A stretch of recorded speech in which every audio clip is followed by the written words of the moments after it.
She stood in his bedroom with a candelabra in her hand, breathing hard. And for the first time in 2 years, Adrien Wolfe actually looked at her. Not through her, not past her, at her. This wasn't how dignified women behaved. This wasn't strategy or decorum or any of the careful rules she'd been taught since childhood.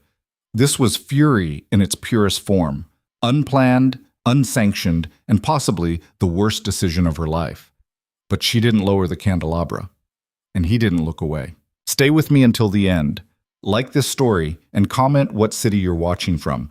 I want to see how far this tale travels. Eliza Harrow knew exactly how invisible she was. She'd known it for 2 years, 3 months, and 16 days. Not that she was counting, not that she lay awake some nights mentally cataloging every moment she'd stood in the same room as Adrien Wolfe, Duke of Ashmont, while he looked everywhere except at her. That would be pathetic. And Eliza Harrow was many things, but pathetic wasn't supposed to be one of them. The ballroom glittered like something out of a fever dream, all gold leaf and crystal chandeliers, the kind of aggressive wealth that made you slightly nauseous if you thought about it too long. The Ashmont Estate's New Year's Eve ball was the social event of the season, which meant everyone who mattered was here, draped in silk and secrets, laughing at jokes that weren't funny and pretending to enjoy themselves. Eliza stood near a marble pillar, champagne flute in hand, watching Adrien Wolfe not notice her for what felt like the 1,000th time. He moved through the crowd like he owned it, which technically he did. Owned the estate, at least. Probably half the people in this room, too, in one way or another. Dark hair slightly too long to be properly fashionable, jaw sharp enough to cut glass, eyes the color of a winter storm. He wore power like most men wore cologne, liberally and without apology. "You're doing it again," her friend Caroline whispered, appearing at her elbow with the stealth of a particularly judgmental ghost. "Doing what?" "The staring thing, the pining thing, the 'please notice me, Your Grace, I've reorganized my entire personality around you' thing." Eliza's fingers tightened on her champagne flute. "I'm not pining. You're practically vibrating. That's just rage. Rage pining. They look remarkably similar on you." Caroline took a delicate sip of her own champagne, surveying the room with the detached interest of someone who'd long since stopped caring about these performances. "Though I will say, rage is more becoming. You should lean into it more." Across the ballroom, Adrien laughed at something Lady Pemberton said. The sound shouldn't have carried over the music and conversation, but somehow Eliza heard it anyway. Or maybe she just imagined she did. She'd become an expert at filling in the gaps of moments that didn't include her. "He's going to announce his engagement tonight," Caroline said quietly. Eliza's stomach dropped. "What?" "To Vivian Ashford. Everyone knows. Well, everyone except you, apparently, because you've been too busy pretending you're not watching him to actually pay attention to anything useful." Vivian Ashford. Of course. Blonde, beautiful, perfectly bred Vivian, whose family tree probably didn't have a single questionable branch, whose conversation never veered into uncomfortable territory, who knew exactly how to laugh at a duke's jokes without being too enthusiastic or too restrained. "I should go," Eliza said. "You should stay. Finish your champagne. Make polite conversation with boring men. Prove you're not devastated." "I'm not devastated?" "Then stay." But Eliza was already moving, weaving through the crowd with the single-minded focus of someone trying very hard not to run. She didn't know where she was going, just away. Away from Adrien's laugh, away from Vivian's perfect smile, away from her own stupid, stubborn heart that refused to accept what her brain had known for months. She was never going to be what Adrien Wolfe wanted. She found herself in one of the estate's many parlors, smaller than the ballroom but no less ornate. Empty, thankfully. She set her champagne down on a side table with more force than necessary, watching the liquid slosh dangerously close to the rim. "Careful, that's imported crystal." Eliza spun around. A man lounged in one of the high-backed chairs near the fireplace, so still she'd missed him entirely in her rush to escape. Not Adrien. This man was older, softer around the edges, with the kind of face that suggested he'd once been handsome and was now simply dissolving slowly into middle age. "Lord Huntley," she said, trying to summon the appropriate smile. Failing. "Miss Harrow." He stood, moving with the careful precision of someone who'd had exactly 3 drinks too many. Running from the festivities? Just needed air. Funny place to look for it. No windows in here. He moved closer, and something in Eliza's chest tightened. Not attraction, something more like warning. I should return to the ball. Should you? His smile didn't reach his eyes. You looked rather upset when you left. Trouble with the Duke, perhaps? Heat flooded her face. I don't know what you mean. Of course you don't. Just like you haven't spent 2 years making a fool of yourself over a man who doesn't know you exist. The words hit like a slap. Not because they were cruel. Eliza had heard worse from her own internal monologue, but because they were true. And hearing the truth spoken aloud by someone else made it real in a way she couldn't ignore. Excuse me, she said, moving toward the door. His hand caught her wrist. I could help you, you know. Make him jealous. Men like Wolf, they only want what they think they can't have. Let go of me. Just a suggestion. But he didn't release her. His grip wasn't painful, but it was firm, insistent. You're wasting yourself on him. A woman like you needs someone who can actually see her. I said let go. Or what? You'll scream? Make a scene at the Duke's ball? Ruin what's left of your reputation? The thing about being invisible for 2 years was that you stopped worrying about people seeing you. You stopped calculating risks based on observation and judgment. Because when no one was watching anyway, what did it matter? Eliza drove her heel into his instep with every ounce of force she could muster. Huntley yelped, releasing her wrist. She didn't wait for him to recover, just turned and walked out, heart hammering, hands shaking slightly from adrenaline and something that felt dangerously close to satisfaction. She should go home, should call for her carriage, make polite excuses, disappear into the night like the ghost she'd been pretending to be. Instead, she found herself climbing the main staircase, moving deeper into the private quarters of the estate, where guests definitely weren't supposed to wander. She told herself she was just looking for somewhere quiet, somewhere to collect herself before facing the return journey home, before pretending to her mother that nothing was wrong, before starting the new year with the same old lies. But when she heard Adrien's voice coming from behind a half-open door, she stopped walking. Simply practical, Mother. You've been saying for years I need to marry. Practical. The Dowager Duchess's voice dripped with disdain. You make it sound like a business arrangement. Isn't it? Not for her. Vivienne loves you. A pause, then, she loves the title, there's a difference. And you? Do you love her? Another pause, longer this time. I respect her. I enjoy her company. That's more than most marriages start with. It's less than you deserve. What I deserve, Adrien said, voice suddenly hard, is irrelevant. What I need is an heir and a duchess who won't cause problems. Vivienne fits both requirements perfectly. Eliza should leave, should stop eavesdropping on a private conversation that had nothing to do with her, should stop torturing herself with confirmation of what she already knew. Adrien Wolf had never thought of her as anything more than a vague acquaintance, if he thought of her at all. She made it 3 steps before Caroline's voice echoed in her head. You should lean into the rage more. And maybe it was the champagne, or the adrenaline still flooding her system from Huntley's grab, or the sharp, specific humiliation of hearing Adrien discuss his engagement like a livestock purchase. Maybe it was 2 years of careful composure finally cracking under its own weight. Eliza turned around and headed for Adrien's private chambers. She knew where they were. Everyone did.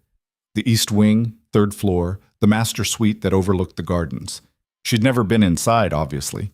Ladies didn't visit gentlemen's bedrooms, especially not unmarried ladies, especially not in estates full of witnesses. But being invisible had its advantages. No one stopped her as she climbed the servants' stairs. No one questioned her as she moved down the dim hallway. No one saw her at all. The door to Adrien's chambers was unlocked. She pushed it open. The room was empty. He was still downstairs, probably accepting congratulations on his impending engagement. The space was surprisingly austere for a duke's bedroom. Dark wood furniture, navy curtains, books stacked on every available surface. It smelled like leather and something else, something sharp and clean that was distinctly Adrien. Eliza stood in the center of the room, breathing hard, trying to figure out what exactly she was doing here. Proving she existed? Making a point no one would hear? having a private breakdown in someone else's bedroom like a character from a bad novel. She laughed, and the sound came out slightly unhinged. Then she heard footsteps in the hallway. Her heart seized. She had exactly 2 seconds to make a decision: hide or face whoever was coming with some hastily constructed excuse about getting lost on the way to the ladies' retiring room. The door opened. Adrien Wolfe stepped inside, already loosening his cravat, eyes on the floor, and then he looked up. For a moment, neither of them moved. Eliza watched recognition flicker across his face, followed by confusion, followed by something that might have been annoyance or might have been interest. It was impossible to tell. "Miss Harrow," he said finally, voice carefully neutral. "This is unexpected." Her brain screamed at her to apologize, to explain, to do literally anything except stand there like a criminal caught mid-crime. But her mouth had apparently decided to go rogue. "Is it?" she heard herself say. "I thought I was invisible. Hard to be unexpected when no one notices you exist." His eyebrows rose fractionally. "I'm sorry?" "You should be." This was bad. This was very, very bad. She could see herself from outside her own body. Eliza Harrow, respectable gentleman's daughter, standing uninvited in a duke's bedroom, saying things that couldn't be unsaid. But she couldn't seem to stop. 2 years, she said, voice shaking now. 2 years I've been... She cut herself off. Even in the grip of whatever madness had possessed her, some instinct for self-preservation remained. 2 years you've been what? Adrien closed the door behind him, not leaving, trapping them both in this moment. Breaking into my bedroom? I didn't break in. The door was unlocked. That's not actually better.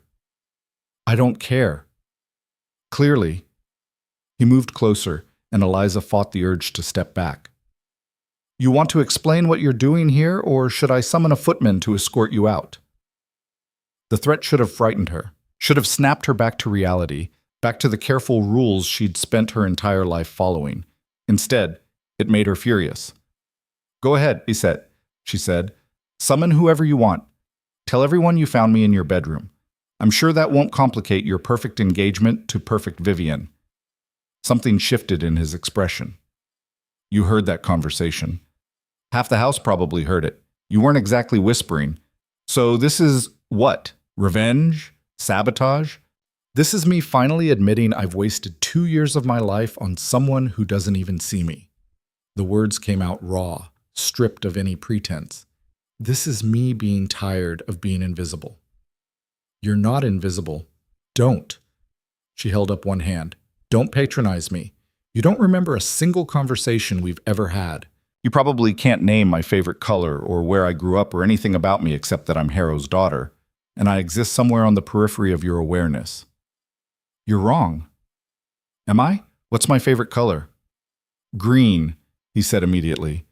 Dark green, like the forest in early morning. You wore a dress that color to the Blackwood Ball last spring, and when Lady Ashford complimented it, you said it reminded you of the woods near your childhood home in Lincolnshire. Eliza's breath caught. You grew up on a minor estate, oldest of 3 daughters, which means you've spent your life being groomed for marriage and politely told your opinions don't matter. You hate dancing, but you're good at it because your mother made you practice until your feet bled. You read more than you probably should, and you have opinions about things women aren't supposed to have opinions about, which is why you've learned to smile and stay quiet even when someone says something catastrophically stupid. He took another step closer. You're not invisible, Miss Harrow. You're impossible to ignore, which is exactly why I've spent 2 years trying.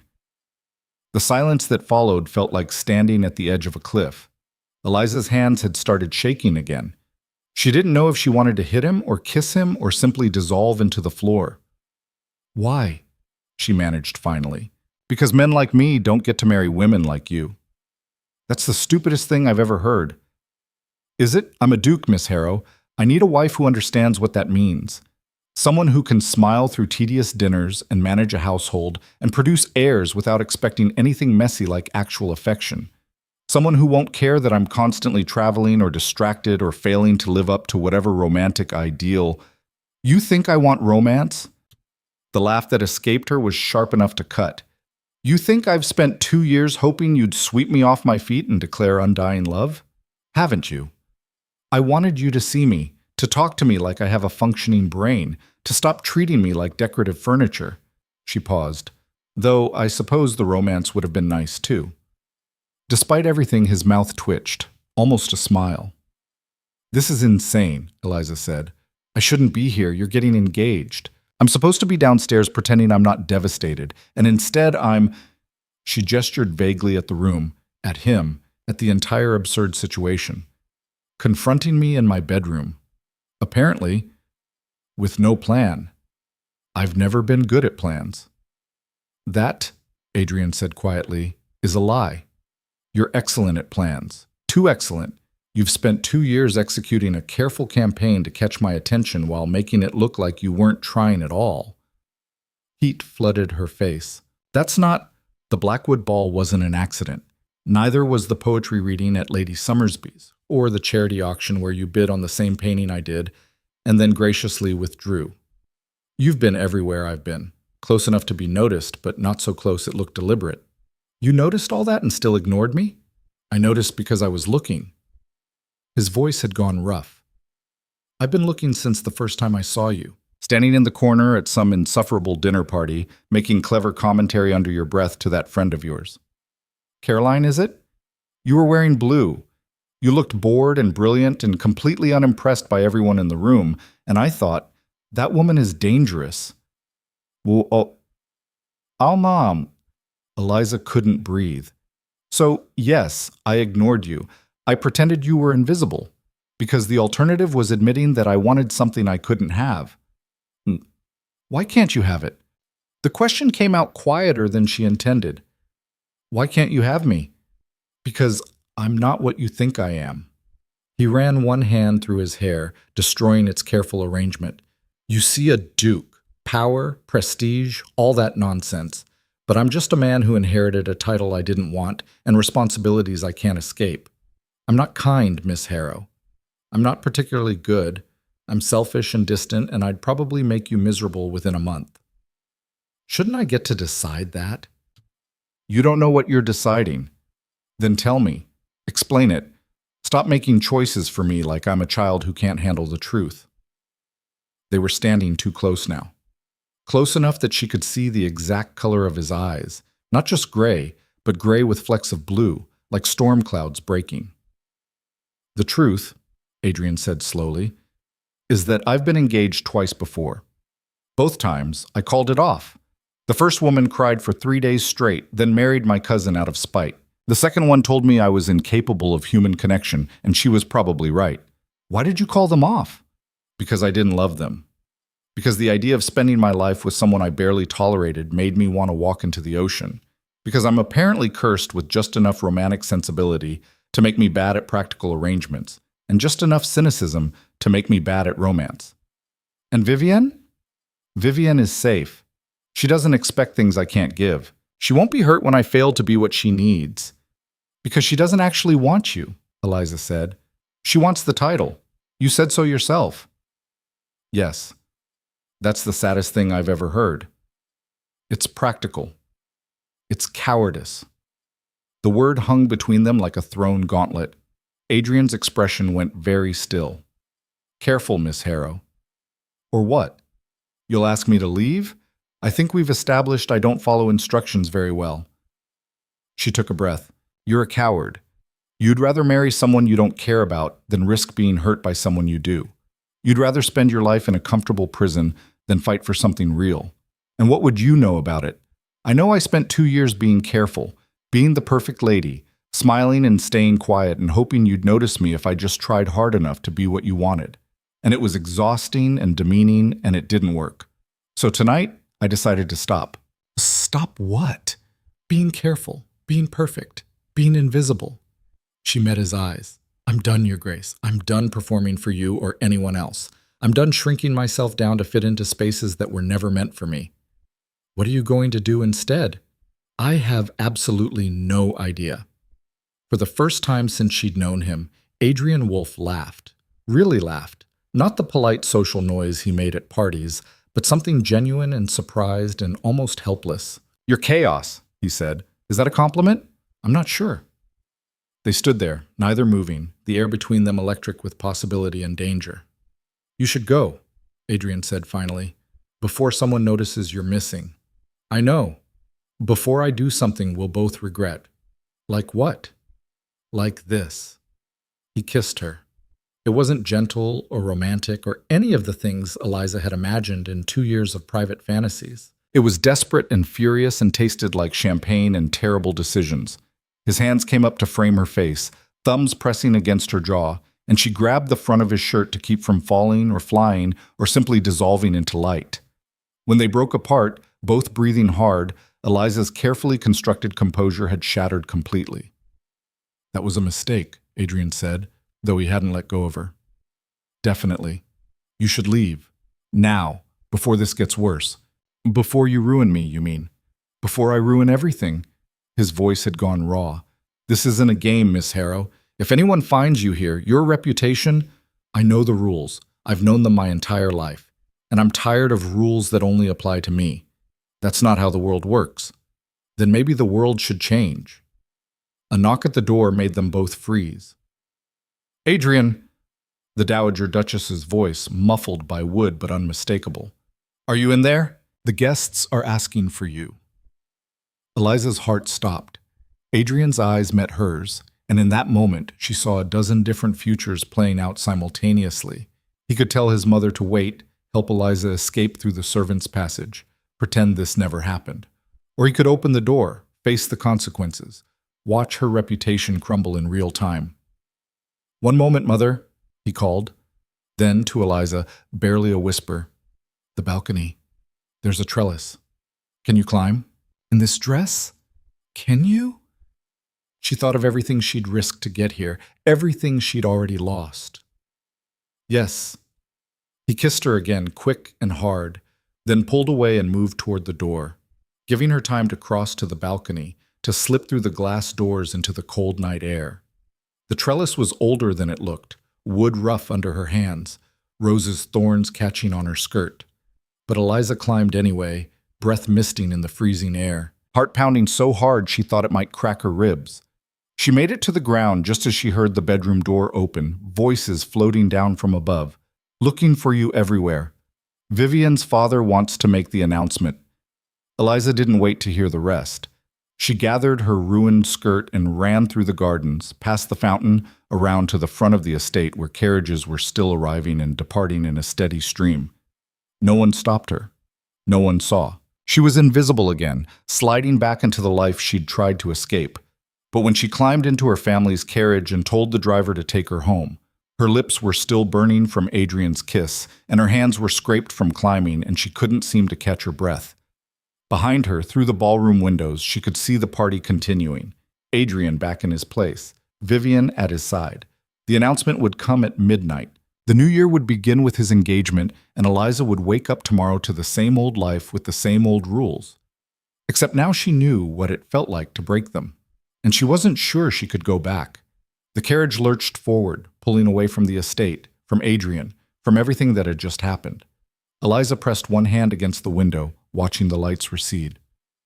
"Happy New Year," she whispered to no one. Then she closed her eyes and tried to figure out what the hell she was going to do next. The announcement came at midnight, just as Eliza had known it would. She heard about it the next morning from her mother, who'd gotten it from Lady Pemberton's lady's maid, who'd heard it from the housekeeper at Ashmont Estate. The Duke of Ashmont was engaged to Miss Vivian Ashford. They'd toasted with vintage champagne. Vivian had cried delicate, photogenic tears. The Dowager Duchess had smiled for the first time in months. Eliza sat at the breakfast table, pushing eggs around her plate, and felt nothing. That was the strangest part. She'd expected devastation, rage maybe, the sharp, clean pain of a door slamming shut on possibility. Instead, she just felt tired. "You're not eating," her mother observed, the way she observed everything, with surgical precision and mild disappointment. "Not hungry." "You left the ball early last night. People noticed." "I had a headache." Convenient timing. Her mother set down her teacup with the kind of deliberate care that meant a lecture was coming. "The Duke's engagement was the social event of the season, and you missed it." I'm sure it was lovely. Lovely, yes, that's certainly one word for it. A pause. Lord Huntley was asking about you. Eliza's fork clattered against her plate. What? This morning. He sent a note inquiring about your health. Very considerate of him, given you left so abruptly. The memory of Huntley's hand on her wrist, his smile that didn't reach his eyes, made Eliza's stomach turn. How thoughtful. He's expressed interest in calling on you, properly this time, with intentions. No. Her mother's eyebrows rose. No? I'm not interested in Lord Huntley's intentions. Eliza, you're 23 years old. You've had 2 seasons with no serious prospects. Lord Huntley is a viscount with an estate in Surrey and no entanglements. He's not a duke, obviously, but given your circumstances, what circumstances? Don't be obtuse. You're attractive enough, but you have no fortune to speak of, and your father's title is barely respectable. You need to be practical. There was that word again, practical, like it was a virtue instead of a surrender. I'd rather die alone, Eliza said calmly. That can be arranged if you keep rejecting every reasonable offer that comes your way. Huntley isn't reasonable. He's... She stopped herself. Telling her mother about last night would only make things worse, would only confirm that Eliza couldn't be trusted at social events, that she needed stricter supervision, that her judgment was fundamentally flawed. He's what? Nothing. I'm just not interested. Her mother studied her for a long moment, and Eliza had the uncomfortable sensation of being catalogued and found wanting. You've been strange since last night. Did something happen at the ball? No, because if someone said something or if you had some kind of disagreement, nothing happened. I had a headache, I came home, I went to bed. That's all. The lie came out smooth as silk, and Eliza wondered when exactly she'd gotten so good at lying. Her mother didn't look convinced, but she let it drop. Lord Huntley will call on Thursday. You'll receive him politely, and you'll give him a fair chance. Understood? Understood. Eliza escaped to her room as soon as breakfast ended, claiming the headache was returning. It wasn't entirely false. Her temples were throbbing, and her hands still bore faint scratches from the trellis climb, marks she'd hidden under gloves at breakfast. She should feel guilty, should regret everything about last night, the confrontation, the kiss, the absolute recklessness of it all. But when she closed her eyes, all she could think about was the way Adrien had looked at her, really looked, like she was something that mattered, like she was dangerous and fascinating and worth the risk. Then the way he'd let her climb down a trellis in a ball gown while he went back to his perfect, practical engagement. A knock at her door made her flinch. "It's me," Caroline's voice called. "Open up before your mother thinks we're plotting revolution." Eliza unlocked the door. Caroline swept in wearing a traveling cloak still damp from the morning drizzle, her expression somewhere between concern and barely suppressed glee. "Tell me everything," she said, throwing herself into the chair by Eliza's writing desk. "And don't even think about saying nothing happened, because I saw you leave the ball looking like you'd seen a ghost. And then this morning, the entire city is talking about how the Duke announced his engagement exactly 3 minutes after you disappeared. Coincidence? You're a terrible liar. Your left eye twitches." Eliza pressed one hand against her traitorous eye. "It does not." It absolutely does. Now talk." So she did. Not everything. She left out the kiss, left out the desperate, hungry way Adrien had looked at her, left out the part where she'd wanted to stay in his bedroom and damn the consequences. But she told Caroline about the confrontation, about finally saying all the things she'd swallowed for 2 years, about climbing down a trellis while Adrien went back to his engagement party. When she finished, Caroline was staring at her with something approaching awe. "You climbed down a trellis. That's what you're focusing on? You climbed down a trellis in a ball gown while the Duke of Ashmont's mother was in his bedroom." Caroline started laughing, helpless and delighted. "Oh, this is magnificent. This is exactly the kind of chaos I've been begging you to embrace." "It's not chaos. It's humiliation." "It's brilliant. You finally told him the truth. And now he has to live with the knowledge that he's a coward who chose safety over something real. He chose practicality over fantasy. That's not cowardice. That's just sense." "Since when do you defend him?" Since he'd kissed her like she was air and he was drowning. Since he'd looked at her with those storm cloud eyes and admitted he'd been watching her for 2 years. Since he'd made her feel seen for the first time in her life and then sent her down a trellis anyway. I'm not defending him. I'm being realistic. You're being defeatist. Caroline leaned forward. Listen to me. You did something brave last night. You stopped hiding and you stopped waiting and you stopped letting men make all the decisions about your life. Don't backslide now. What else am I supposed to do? He's engaged. It's done. So what? Engagements can be broken. He's broken 2 already. He's not going to break a 3rd. Then make him want to. Eliza laughed, sharp and bitter. How exactly am I supposed to do that? By being exactly who you were last night. Fearless, honest, refusing to disappear just because it's easier. Caroline paused. What did he say about you when you confronted him? Eliza hesitated. He said I wasn't invisible, that I was impossible to ignore. And he said that's why he'd been trying to ignore me, because wanting me was inconvenient. Inconvenient? Caroline's expression went dangerous. I'm going to murder him. Get in line. They sat in silence for a moment, rain pattering against the windows, the weight of everything unsaid pressing down between them. Lord Huntley is calling on Thursday, Eliza said finally.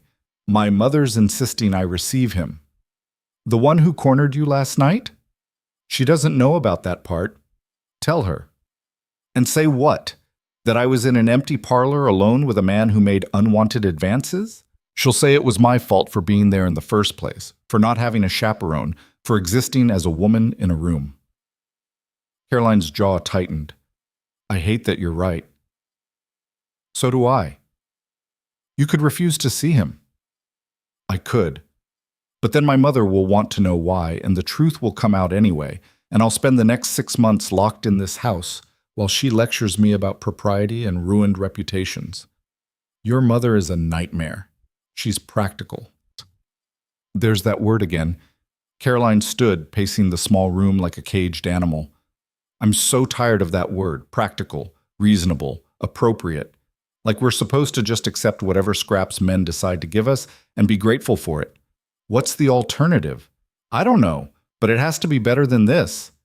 Eliza wanted to agree, wanted to believe there was some other option, some third path between submission and ruin. But sitting in her bedroom with scratches on her hands and the memory of Adrien's kiss still burning on her lips, she couldn't see it. The next 3 days passed in a fog of social obligations and carefully maintained lies. Eliza attended a luncheon at Lady Pemberton's, where everyone discussed Vivian's engagement ring in excruciating detail. She went to a musicale at the Ashford's townhouse, where Vivian played piano with technically perfect but emotionally vacant precision. She smiled and nodded and said all the right things while feeling like she was watching her own life from a great distance. Thursday arrived too quickly. Lord Huntley appeared at precisely 3 o'clock, dressed like he was attending a funeral or a wedding. Eliza couldn't quite tell the difference anymore. Her mother ushered him into the drawing room with the kind of aggressive enthusiasm usually reserved for royalty, then positioned herself in the corner with needlework as the world's least subtle chaperone. Miss Harrow, Huntley bowed. You look well. Thank you. I trust you've recovered from your headache the other night. Completely. Excellent. I was concerned when you left so abruptly. He settled into the chair across from her, too close, his smile not quite reaching his eyes. I hope our conversation didn't contribute to your distress. The audacity of it took her breath away. He was sitting there, in her drawing room, pretending their encounter had been a polite conversation instead of an attempted assault, banking on the fact that she couldn't contradict him without destroying her own reputation. Not at all, she said, matching his false courtesy with her own, though I did find it somewhat forgettable. His smile tightened fractionally. I see. Do you? Eliza, her mother warned from the corner. Huntley leaned forward, lowering his voice. I wanted to apologize if I came on too strong the other night. Sometimes in the heat of the moment, one can be overly enthusiastic. Is that what we're calling it? I simply meant to express my admiration for you, my interest in pursuing a courtship, with your permission and your parents' blessing, of course. How romantic. I'm a practical man, Miss Harrow. I believe in being direct about my intentions. Then let me be equally direct. Eliza set down her teacup with deliberate care. I'm not interested in your courtship or your intentions or anything else you might want to offer. His expression went very still. I see. May I ask why? You may ask. I'm under no obligation to answer. Eliza! Her mother stood, needlework forgotten. Lord Huntley has done us the honor of calling. The least you can do is— The least I can do, Eliza interrupted, is tell the truth. I don't want his courtship. I don't want his company, and unless he has a very short memory, he knows exactly why. Huntley's face had gone red. Miss Harrow, I think you're confused about what happened the other night. I'm not confused about anything. Eliza, what is this about? Her mother's voice had gone sharp with panic. What happened at the ball? This was it, the moment where she could tell the truth and watch everything crumble, where she could accuse Huntley and be accused in turn of impropriety, of leading him on, of being alone with him in the first place. Or she could lie, could smooth it over, send him away with some vague excuse, preserve her reputation at the cost of her self-respect. She opened her mouth, not entirely sure which option would come out. The drawing room door flew open. Adrien Wolfe stood in the doorway, still wearing a riding coat, hair windswept, breathing like he'd run the entire way. Everyone froze. Your Grace, Eliza's mother stammered, dropping into a curtsy so deep she nearly toppled over. We weren't expecting— Adrien ignored her. His eyes locked on Eliza, and the look in them made her forget how to breathe. I need to speak with Miss Harrow, he said, privately. I'm afraid that's not possible, her mother said, finding her voice. She's currently receiving Lord Huntley, and propriety dictates— I don't care about propriety. He stepped into the room, and despite being outnumbered, he somehow filled the entire space. Miss Harrow, please. Huntley stood. Now see here, Your Grace, this is highly irregular. You're still here. Adrien's gaze swung to Huntley, and something in his expression made the Viscount take a step back. Why? I'm calling on Miss Harrow, with her mother's permission. And does Miss Harrow want you here? That's hardly— It's a simple question. Does she want you here? Yes or no? The silence stretched like taffy. No, Eliza said quietly. I don't. Adrien turned back to Huntley. Then leave. You can't just— I'm a duke. I can do whatever I want. His voice had gone soft, which somehow made it more threatening. And what I want is for you to leave this house and never come back. Do we understand each other? Huntley's face had gone from red to purple. He looked at Eliza's mother, clearly expecting her to intervene, but she was staring at Adrien like he'd descended from the ceiling on a beam of light. This is outrageous, Huntley sputtered finally. I'll be lodging a complaint with— With who? My mother? The Queen? Adrien smiled, and it was not a kind expression. Go ahead. Tell them the Duke of Ashmont threw you out of the Harrow household for harassing a young woman who'd already refused you. I'm sure that will reflect wonderfully on your character. Huntley opened his mouth, closed it, opened it again. Then he turned and walked out, spine rigid with humiliation. The door slammed behind him. Eliza's mother looked like she was trying to decide whether to swoon or start screaming. Mrs. Harrow, Adrien said, his voice returning to something approaching normal. I apologize for the intrusion, but I need to speak with your daughter. It's urgent. This isn't— You're engaged. I'm aware. Then what could you possibly need to discuss with Eliza that requires privacy? That's between Miss Harrow and myself. Eliza found her voice. Mother, give us 5 minutes. Absolutely not. The scandal is already happening. Eliza stood, surprised to find her legs steady. He's in our drawing room. People have probably already seen his horse outside. 5 minutes of private conversation isn't going to make it worse. Her mother looked between them, calculation warring with propriety. 5 minutes. I'll be right outside. If I hear anything inappropriate— You won't, Impus, Adrien said. Her mother swept out, radiating disapproval, and pulled the door shut behind her. The silence that followed felt like standing in the eye of a hurricane. You broke off your engagement, Eliza said. It wasn't a question. This morning. Why? Because I'm a coward who chose safety over something real. He took a step toward her. Your friend was right. You were right. Everyone was right, except me. That's not an answer. Yes, it is. Another step. I spent 3 days trying to convince myself that marrying Vivian was the right choice, the practical choice. I attended dinners and smiled through congratulations and planned a wedding to a woman I barely know. And the entire time, all I could think about was you climbing down a trellis in a ball gown. Despite everything, Eliza laughed. That's what changed your mind? My terrible escape plan? That's what made me realize I'd already made my choice. He stopped directly in front of her, close enough that she could see the exhaustion in his eyes, the stubble on his jaw. You said I was choosing comfortable prison over fighting for something real, and you were right. I've been doing it my entire life, choosing what was expected over what I wanted because wanting things felt too dangerous.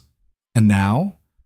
Now I'm here, making a mess of your drawing room, probably destroying both our reputations, doing everything wrong in the most public way possible. He paused. Because I'd rather do everything wrong with you than do everything right with someone else. Eliza's heart was doing complicated things in her chest. That's possibly the least romantic declaration I've ever heard. I'm bad at this. Clearly. I don't know how to be what you need. I'll probably disappoint you constantly. I'm difficult and distant, and I have no idea how to maintain a normal human relationship. Are you trying to talk me out of this? I'm trying to be honest. His hands came up, hovering near her face, but not quite touching. I'm trying to give you the choice I didn't give you 3 nights ago. Because if you want me to leave, if you want the safe option, the practical option, the option that doesn't involve public scandal and social ruin, I'll go. I'll fix this. I'll make sure Huntley never bothers you again, and you can find someone who actually deserves you. And if I don't want the safe option, his breath caught, then I'm going to ask your father for permission to court you, properly, in front of everyone. And when they gossip about the Duke who broke his engagement for a gentleman's daughter with no fortune, I'm going to smile and not care, because at least I'll be doing something real for the first time in my life. Eliza studied his face, the sharp angles, the storm cloud eyes, the expression that was equal parts terror and hope. You're still terrible at romantic declarations, she said. I know. And this is going to be a disaster. Probably. My mother is going to have a fit. Your mother is going to have a fit. Vivian is going to tell everyone you're unstable, and half the ton is going to agree with her. I'm aware of all of that. Good. She reached up and grabbed the front of his shirt, the same way she had 3 nights ago in his bedroom. Because I'm saying yes anyway. The kiss was different this time. Less desperate, more deliberate, like they had time to figure out what they were doing, time to learn each other, time to make mistakes and fix them and make them again. When they broke apart, Adrien was smiling. Actually smiling, not the careful social expression, but something genuine and slightly unhinged. Your mother is going to kill me, he said. Probably. And your father is going to demand I explain myself. Definitely. And we're going to have to face everyone at the Pemberton Ball tomorrow night, while they all stare and whisper and judge. Looking forward to it. Eliza straightened his collar, her hands steady. Though you should probably propose a plan.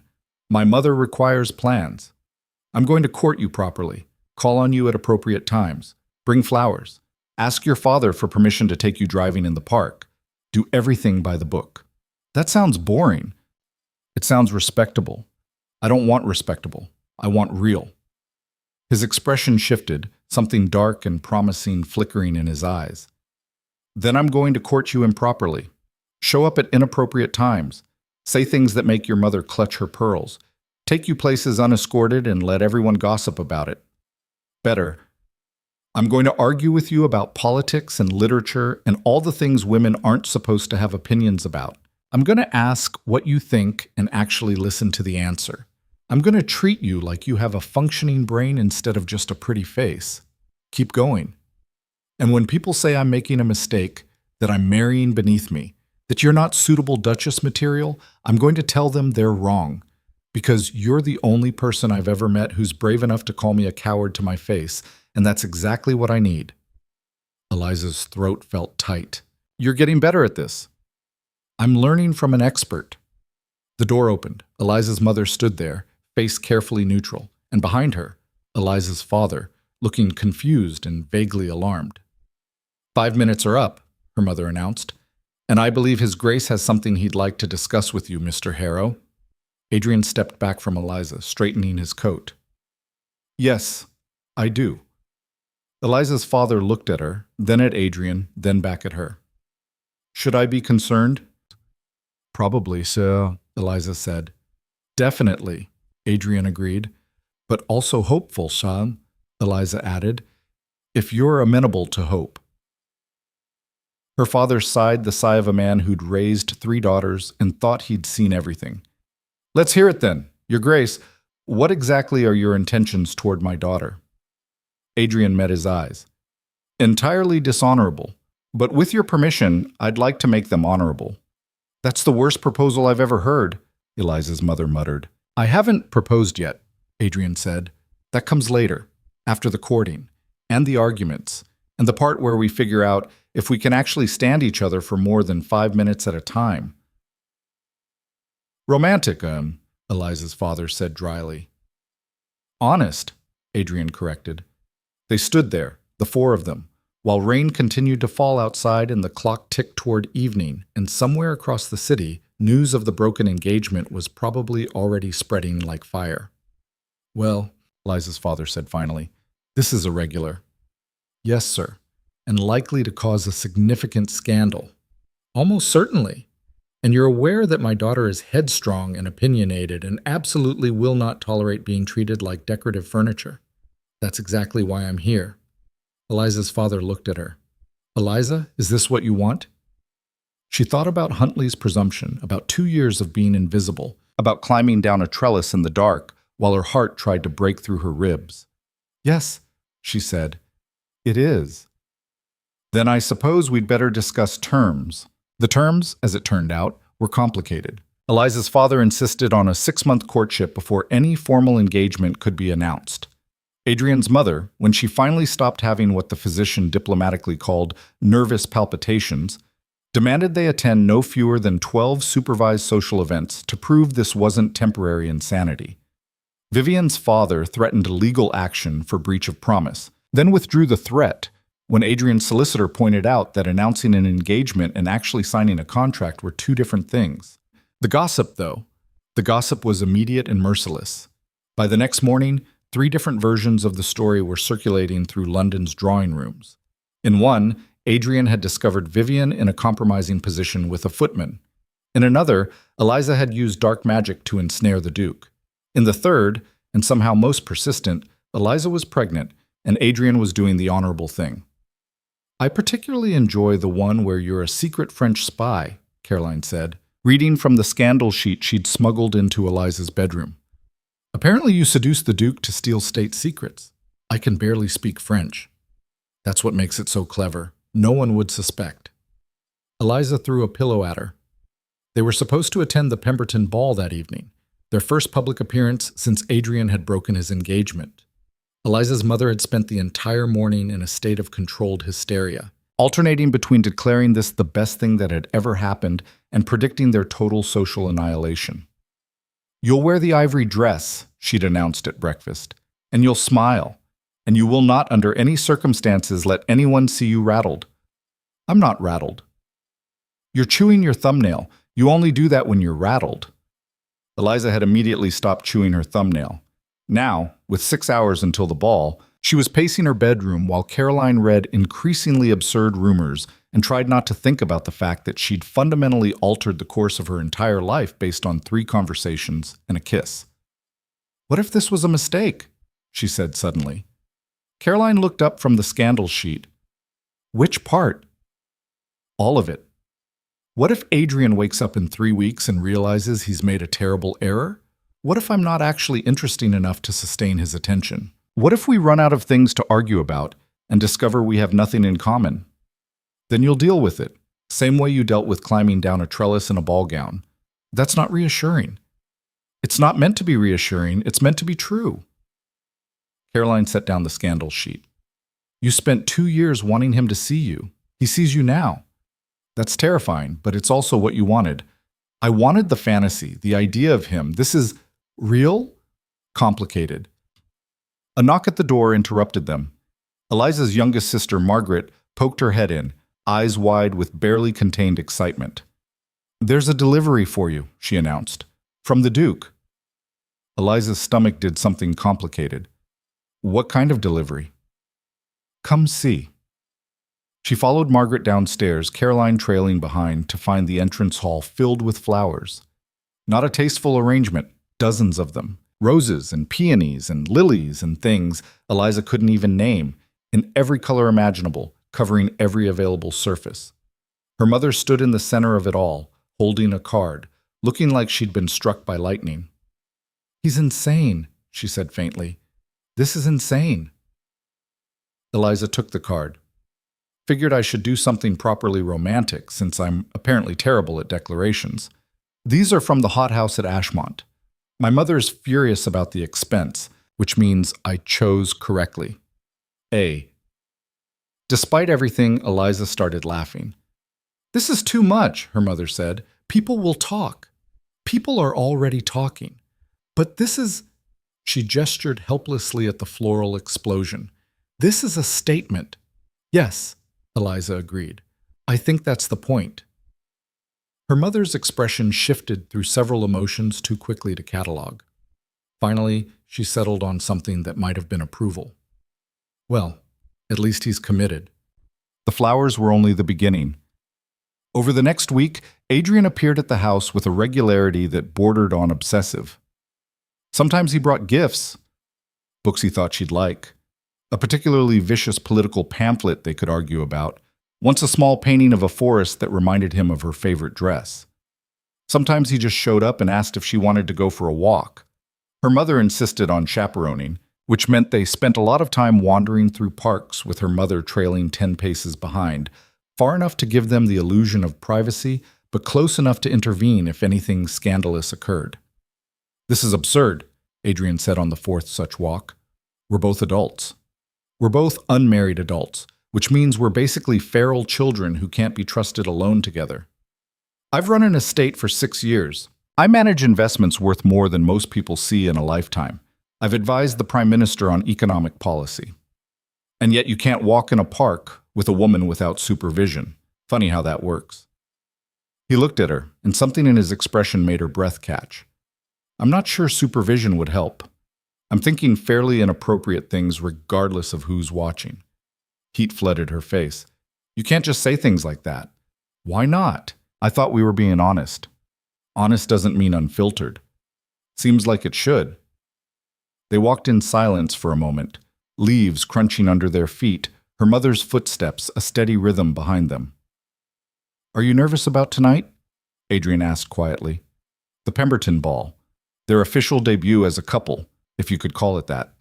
More accurately, their official debut as the scandal everyone wanted to witness firsthand." "Terrified," Eliza admitted. "Good. Me too." "That's not comforting. It's honest."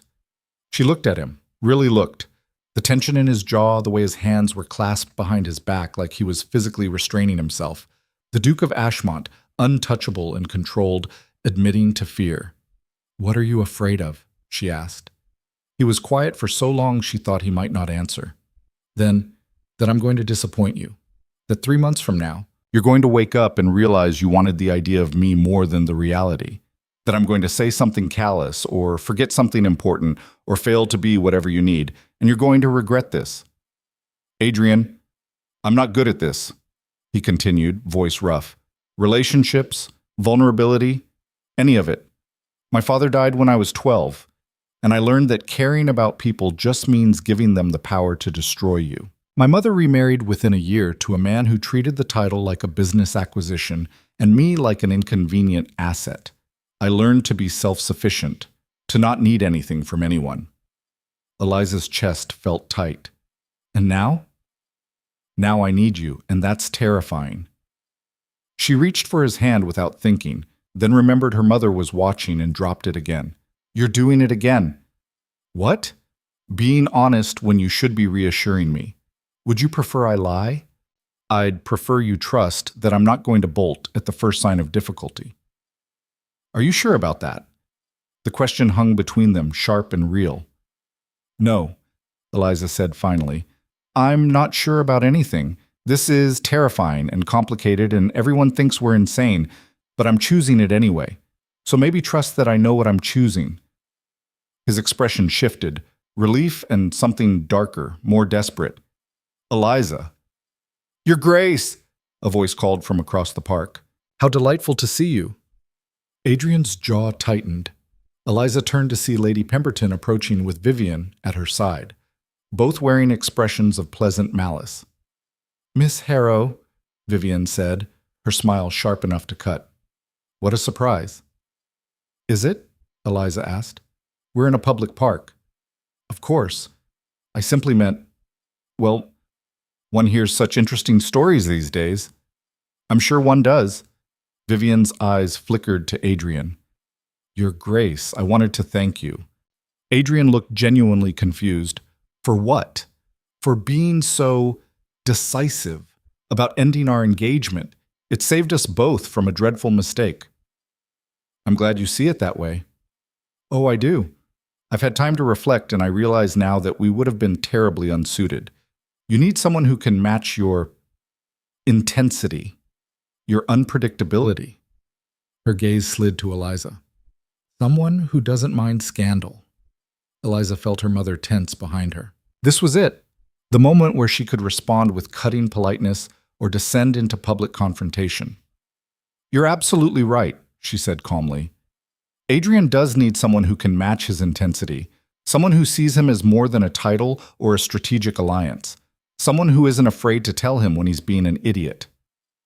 Adrien made a sound that might have been a laugh. Vivian's smile didn't waver. How, refreshing. Though I do hope you're prepared for what comes with that title. It's not all romantic gestures and park walks. There are responsibilities, expectations, standards to maintain. I'm aware. Are you? Because managing an estate like Ashmont requires more than just passion. It requires education, breeding, the kind of refined upbringing that prepares one for what? Eliza interrupted. For smiling through dinners where people say catastrophically stupid things, for pretending to care about seating arrangements and who gets precedence at balls, for sacrificing every interesting thought you've ever had to maintain some arbitrary standard of propriety? The park had gone quiet. Even the birds seemed to be listening. I'm sure that's not what Miss Ashford meant, Lady Pemberton interjected, her voice dripping false sweetness. Isn't it? Eliza looked at Vivian. Because it sounds like she's suggesting I'm not qualified to be a duchess based on my breeding and upbringing, which is interesting considering her father made his fortune in coal mining before buying his way into society. Vivian's face went white. Adrien was definitely laughing now, trying and failing to disguise it as a cough. Miss Harrow, Lady Pemberton said coldly, that's hardly true, but it is true. Just like it's true that half the people who will be at your ball tonight are one generation away from trade or scandal or both. We all pretend we're following some ancient code of conduct, but really we're just making up rules as we go along and using them to exclude anyone we don't like. Eliza, her mother hissed. But Eliza was done. Done with polite pretense, done with swallowing her opinions, done with people like Vivian who wielded propriety like a weapon. You want to know if I'm prepared to be a duchess? She said. I have no idea. Maybe I'll be terrible at it. Maybe I'll offend half the aristocracy and embarrass Adrien at state dinners. But at least I'll be real. At least he'll know exactly who he's married to, instead of discovering 5 years later that he picked someone who'd rather die than show him an authentic emotion. The silence that followed was absolutely glacial. Vivian drew herself up. I think we're finished here. I agree, Eliza said. Vivian and Lady Pemberton swept away, radiating offended dignity. Eliza's mother looked like she might faint. What have you done? Probably destroyed any chance of social acceptance, Eliza admitted. Sorry. Adrien was staring at her with an expression she couldn't quite read. That was stupid? Reckless? Social suicide? Magnificent. Her mother made a strangled sound. You just declared war on half of London's elite, Adrien continued, in a public park, with witnesses, before our first official appearance together. That takes either incredible courage or complete insanity. Probably both. Definitely both. He looked at her mother. Mrs. Harrow, I apologize for any distress this causes your family. I take full responsibility. You're not the one who just insulted Vivian Ashford's lineage in front of Lady Pemberton. No, but I'm the one who's been encouraging Eliza to stop pretending to be someone she's not. This is exactly who she is. Honest, unafraid, unwilling to accept artificial hierarchies or arbitrary rules. He paused. It's why I want to marry her. Eliza's mother looked between them. You're both insane. Probably, Adrien agreed, but we're committed to it. The ball that evening was exactly as terrible as Eliza had anticipated. They arrived fashionably late, Adrien's suggestion to maximize their entrance, and the entire ballroom seemed to freeze when they walked in together. Conversation stopped mid-sentence. People turned to stare with the kind of fascinated horror usually reserved for carriage accidents. Smile, Adrien murmured, like you're enjoying this. I'm not enjoying this. Neither am I. Smile anyway. So she did. Smiled like her life depended on it while Adrien escorted her through the crowd, his hand steady on her arm, both of them pretending not to notice the whispers following them like smoke. Lady Pemberton greeted them with icy politeness. Your Grace, Miss Harrow. However, brave of you to attend. Wouldn't miss it, Adrien said smoothly. They made it approximately 15 minutes before the first direct confrontation.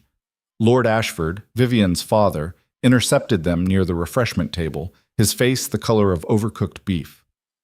Ashmont, he said, voice tight with barely controlled fury. I'd like a word. Of course. In private. Adrien's grip on Eliza's arm tightened fractionally. Anything you need to say can be said in front of Miss Harrow. I don't think you want that. I'm certain I do. Ashford's jaw worked. You made a fool of my daughter, in front of everyone. You announced your engagement and then broke it off 3 days later for... His gaze flickered to Eliza with obvious disdain. For this. Careful, Adrien said, voice gone soft and dangerous. I want compensation. For the humiliation. For the damage to my daughter's reputation. Your daughter's reputation is intact. I made it clear the decision was mine alone. That's not good enough. Then I'm afraid you'll be disappointed, because it's all you're getting. I could make things very difficult for you, politically, financially. Adrien smiled, and it was not a friendly expression. You could try, but I don't think you'll like the results. I have significantly more influence than you, Lord Ashford, and significantly less to lose. Basipki... Miss, is that a threat? It's a fact. Now, if you'll excuse us, Ashford grabbed Adrien's arm. We're not finished. Everything seemed to happen very fast after that. Adrien went very still, looking down at Ashford's hand on his arm like it was a particularly offensive insect. Eliza felt the crowd around them collectively hold its breath. Remove your hand, Adrien said quietly, or I will remove it for you. You arrogant... Adrien's free hand came up, catching Ashford's wrist with enough force to make the older man wince. I said, remove it. They stood frozen like that for a long moment. Two men locked in a silent battle of wills while the entire ballroom watched. Then Ashford stepped back, rubbing his wrist. This isn't over. Yes, Adrien said. It is. Ashford turned and walked away, and the crowd parted for him like water. Eliza realized she'd stopped breathing. That was stupid, Adrien finished. Reckless. Probably going to cause more problems. I was going to say impressive. Same thing. He looked down at her, and some of the tension in his expression eased. Are you all right? I'm fine. Are you? I'm trying very hard not to do something that will get us both thrown out. Like what? Like kissing you in the middle of the ballroom just to watch everyone lose their minds. Heat flooded through her. You can't do that. I know. Doesn't mean I don't want to. They stood there, too close, both breathing harder than the situation warranted, while around them the ball slowly returned to its normal rhythm. Dance with me, Adrien said suddenly. What? Dance with me, properly, in front of everyone. They're already staring. Then let's give them something worth staring at. He led her onto the dance floor before she could protest. The orchestra was playing a waltz. Of course it was a waltz, because nothing about this evening was going to be easy, and Adrien pulled her into the proper position with the kind of confidence that made argument impossible. They moved together, and Eliza was distantly aware that she should be counting steps, or maintaining proper distance, or doing any of the things dancing masters had spent years trying to drill into her. Instead, she just looked at Adrien. "Everyone's watching," she said quietly. "I know. They're judging, calculating, deciding whether we're a scandal or a romance. Let them. This is going to follow us forever. Every event, every social gathering, we're going to be the story people tell. The Duke who broke his engagement, the girl who stole him. I'm aware. Are you?" She searched his face. "Because this isn't just gossip, Adrien. This is our lives. This is who we're going to be to everyone who looks at us." He pulled her fractionally closer, not enough to be scandalous, but enough that she could feel the tension in his body. "Do you want to stop? Walk away? I'll tell everyone this was my mistake, that I pressured you, that you deserve better. No. Then what do you want?"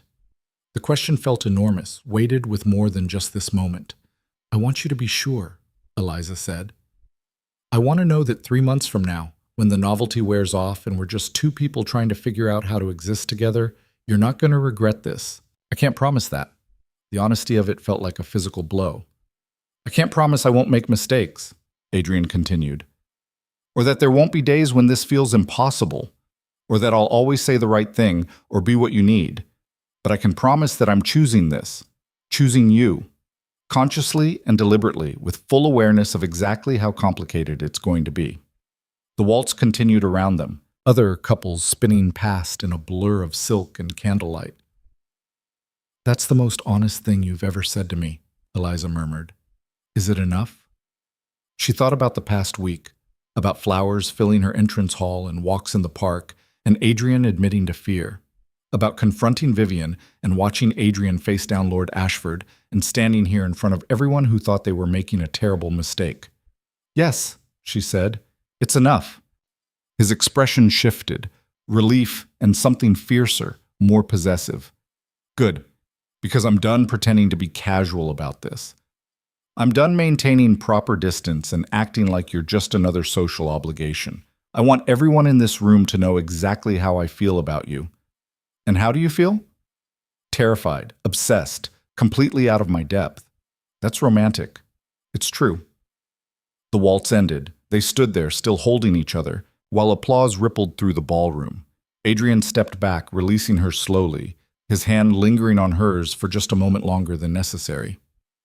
"Your Grace!" a voice cut through the crowd. "A moment, if you please." The Dowager Duchess approached with the kind of purposeful stride that meant someone was about to be lectured. Adrien's jaw tightened. "Mother, we need to speak, privately. I'm in the middle of Now, Adrien." He looked at Eliza, apology in his eyes. "I'll be right back." "Take your time." She watched him follow his mother through the crowd, tension visible in every line of his body, and tried not to think about what that conversation might entail. "Well," Caroline said, materializing at her elbow with a champagne flute, "that was quite a performance." "Which part?" "All of it. The dancing, the staring, the part where half the room looked like they wanted to applaud, and the other half looked like they wanted to call for your exile." "I think I'm going to be sick." "Understandable. Here, drink this." Caroline pressed the champagne into her hand. "And try to look less like you're attending your own execution. Easy for you to say, you're not the one everyone's gossiping about. True, though I am getting some fascinating secondhand attention as your closest friend. Lord Morrison actually asked me to dance. Lord Morrison, who has never acknowledged my existence before. Congratulations." "I'm choosing to take it as a compliment." Caroline paused. "How are you really?" Eliza took a long drink of champagne. "I have no idea. 3 weeks ago, I was invisible. Now I'm the most talked about person in London, and I'm not sure if that's better or worse. It's different. Very different." They stood in silence for a moment, watching the crowd swirl around them like a living thing. "He loves you, you know," Caroline said quietly. Eliza's breath caught. "He hasn't said that. He doesn't have to. It's obvious in the way he looks at you. The way he went to war with half the aristocracy just to be with you. The way he's currently letting his mother lecture him instead of escaping back to your side. That's not love. That's just, what, commitment? Dedication? Choosing you over everything else he could have had? It's too soon. We barely know each other. You've known him for 2 years. I've observed him for 2 years. That's different." "Is it?" Caroline met her eyes. "You spent 2 years learning how he thinks, what makes him laugh, what he values. That's more than most people get before marriage." Eliza wanted to argue, but the words stuck in her throat. Across the ballroom, she could see Adrien and his mother in what appeared to be an increasingly heated discussion. The Dowager Duchess was gesturing emphatically. Adrien's expression had gone carefully blank, the same expression he wore when he was trying very hard not to lose his temper. Then his mother said something that made him flinch. Eliza moved without thinking, crossing the ballroom with single-minded purpose, Caroline trailing behind her. "Completely unreasonable," the Dowager Duchess was saying as Eliza approached. "You cannot simply throw away everything we've worked for because of some infatuation." "It's not an infatuation," Adrien said tightly. "Then what would you call it? You barely know this girl." "Her name is Eliza. I know what her name is. What I don't know is what you're thinking, destroying your engagement, your reputation, your standing in society for someone so completely unsuitable." "Excuse me," Eliza said. They both turned. Adrien's mother looked at her with the kind of icy disdain usually reserved for insects found in one's tea. "Miss Harrow, this is a private conversation." "Then perhaps you should have it somewhere private instead of in the middle of a ballroom where everyone can hear you." The Dowager Duchess's expression went arctic. "I beg your pardon?" "You're making a scene. If you want to lecture Adrien about his choices, do it somewhere that won't provide entertainment for every gossip in London." "How dare you?" "Mother," Adrien said, voice sharp with warning. "That's enough." "It most certainly is not." "This girl is telling me how to conduct myself in public." "This girl has a name," Eliza interrupted, "and she's standing right here. If you have something to say about me, say it to my face instead of talking around me like I'm not capable of defending myself." The silence that followed was absolute. The Dowager Duchess drew herself up to her full height. "Very well. You're unsuitable. Your family has no standing, no fortune, no connections worth mentioning. You have no experience managing an estate or navigating aristocratic society. You're outspoken and opinionated and completely lacking in the refined deportment expected of a duchess." "You're right," Eliza said calmly, "about all of it." That clearly wasn't the response the Dowager Duchess had expected. Then why? Because being suitable didn't make Vivian right for Adrien. Being refined and well-connected and properly trained didn't mean she could make him happy. It just meant she fit the requirements on paper. Marriage isn't about happiness. It's about duty, responsibility, maintaining standards. Your marriage, maybe, but not ours. Adrien made a sound that might have been a strangled laugh. The Dowager Duchess's face had gone red. "You presume to lecture me about marriage? You, who has never even been engaged?" "I presume to have an opinion about my own future. And so does Adrien. We're both adults. We're both making this choice with open eyes, whether you approve or not." "Adrien," his mother said, voice shaking, "are you going to let her speak to me this way?" Adrien looked at Eliza, then at his mother. "She's right. About all of it. I'm done making choices based on what other people think I should want instead of what I actually want. I'm done sacrificing my life to maintain appearances." "Then you're a fool." "Probably. But I'd rather be a fool who's happy than a duke who's miserable." His mother stared at him for a long moment, something complicated moving behind her eyes. Hurt. Anger. Maybe something that looked like fear. "I will not support this," she said finally. "I will not stand beside you and pretend this isn't a disaster. I will not welcome her into this family." "That's your choice," Adrien said quietly, "just like this is mine."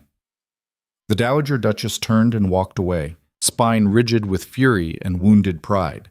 The crowd around them erupted into whispers. Adrien stood very still, watching his mother's retreat, and Eliza saw the exact moment the weight of what he'd just done settled onto his shoulders. Adrien, don't, he said, don't apologize. Don't ask if I'm all right. Just, he stopped, jaw working. I need air. He walked toward the balcony doors, moving fast enough that Eliza had to half run to keep up.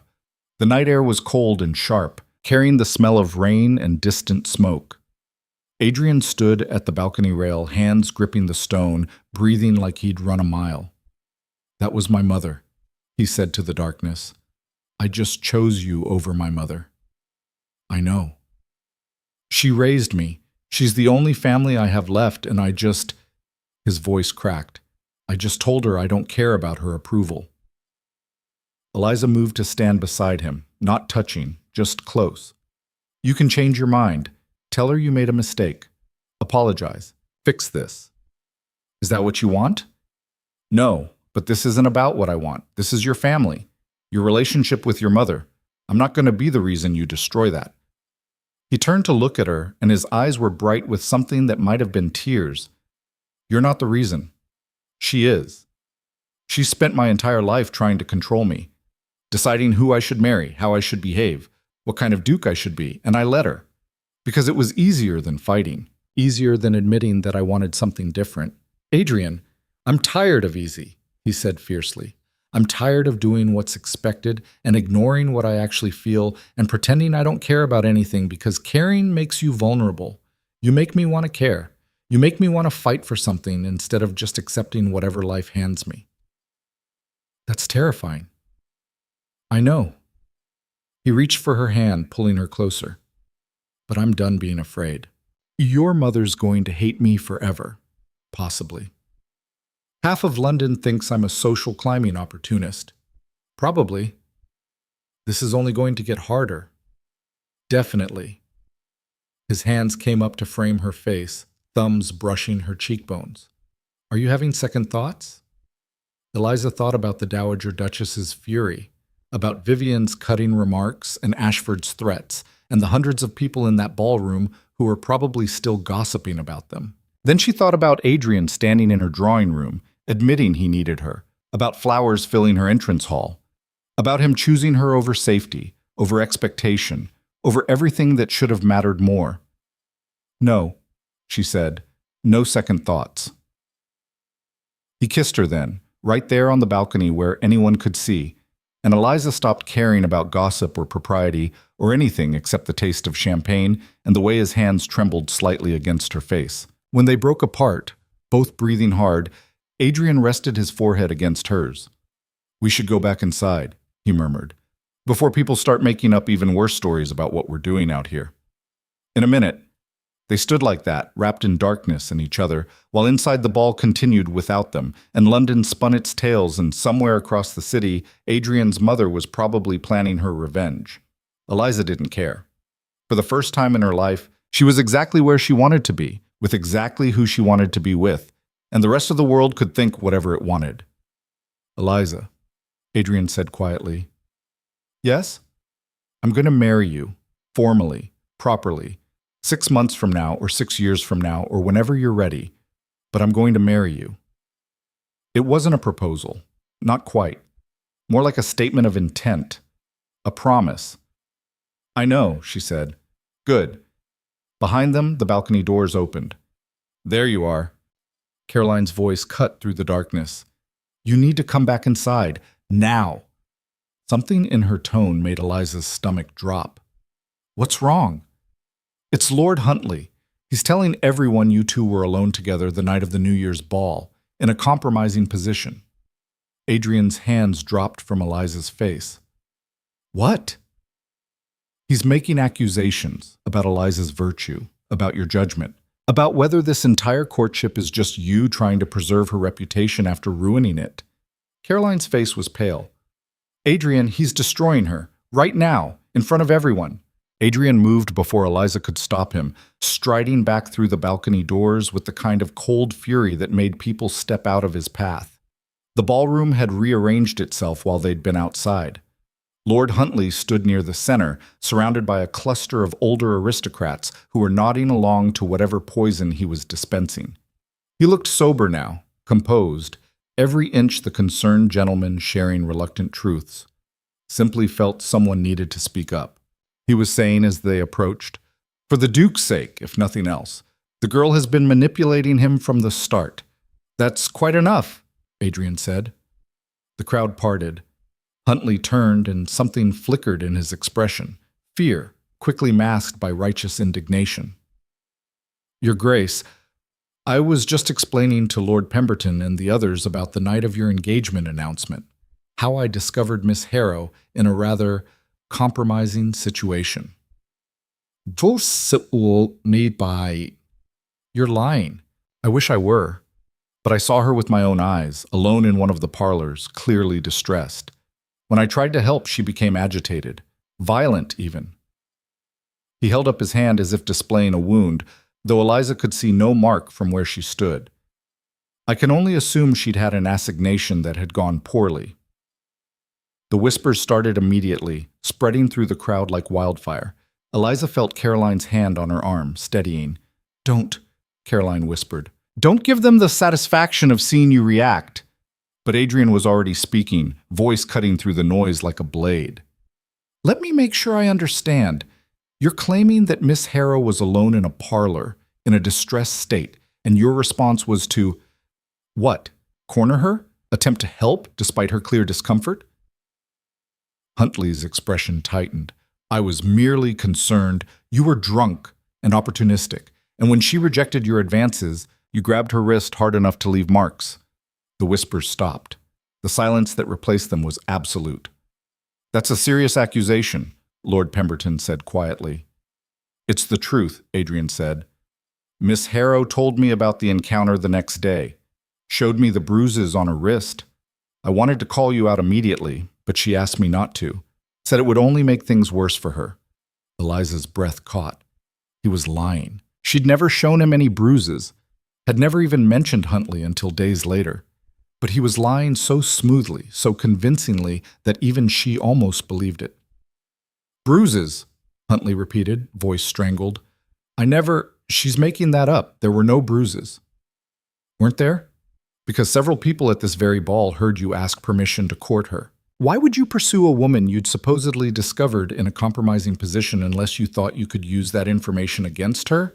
Unless you thought you could force her hand by threatening her reputation?" Huntley's face had gone from red to purple. "That's not... I would never." "You would. You did." Adrien took a step closer. "You tried to manipulate a woman into accepting your courtship by making her believe she had no other choice. And when that didn't work, when she rejected you anyway, you decided to destroy her reputation publicly, to punish her for daring to refuse you. This is slander. This is truth. And if you want to challenge it, we can do this properly. Name your seconds. Choose your weapons. I'll meet you at dawn and we can settle this the traditional way." The entire ballroom seemed to hold its breath. Dueling was illegal, technically, but it still happened in quiet fields outside the city, with doctors and witnesses sworn to secrecy. A challenge issued this publicly, this deliberately, couldn't be ignored. Huntley looked around the room, clearly searching for support.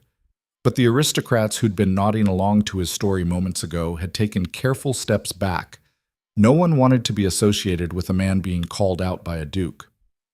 "You're insane," Huntley said finally. "I'm not going to duel you over some ridiculous..." "Then apologize, publicly. Admit you lied about Miss Harrow. Admit you tried to coerce her. Admit you're spreading malicious gossip because she rejected you." "I will do no such thing." "Then we duel." Adrien's voice had gone very quiet, very dangerous. "Tomorrow morning, Hyde Park.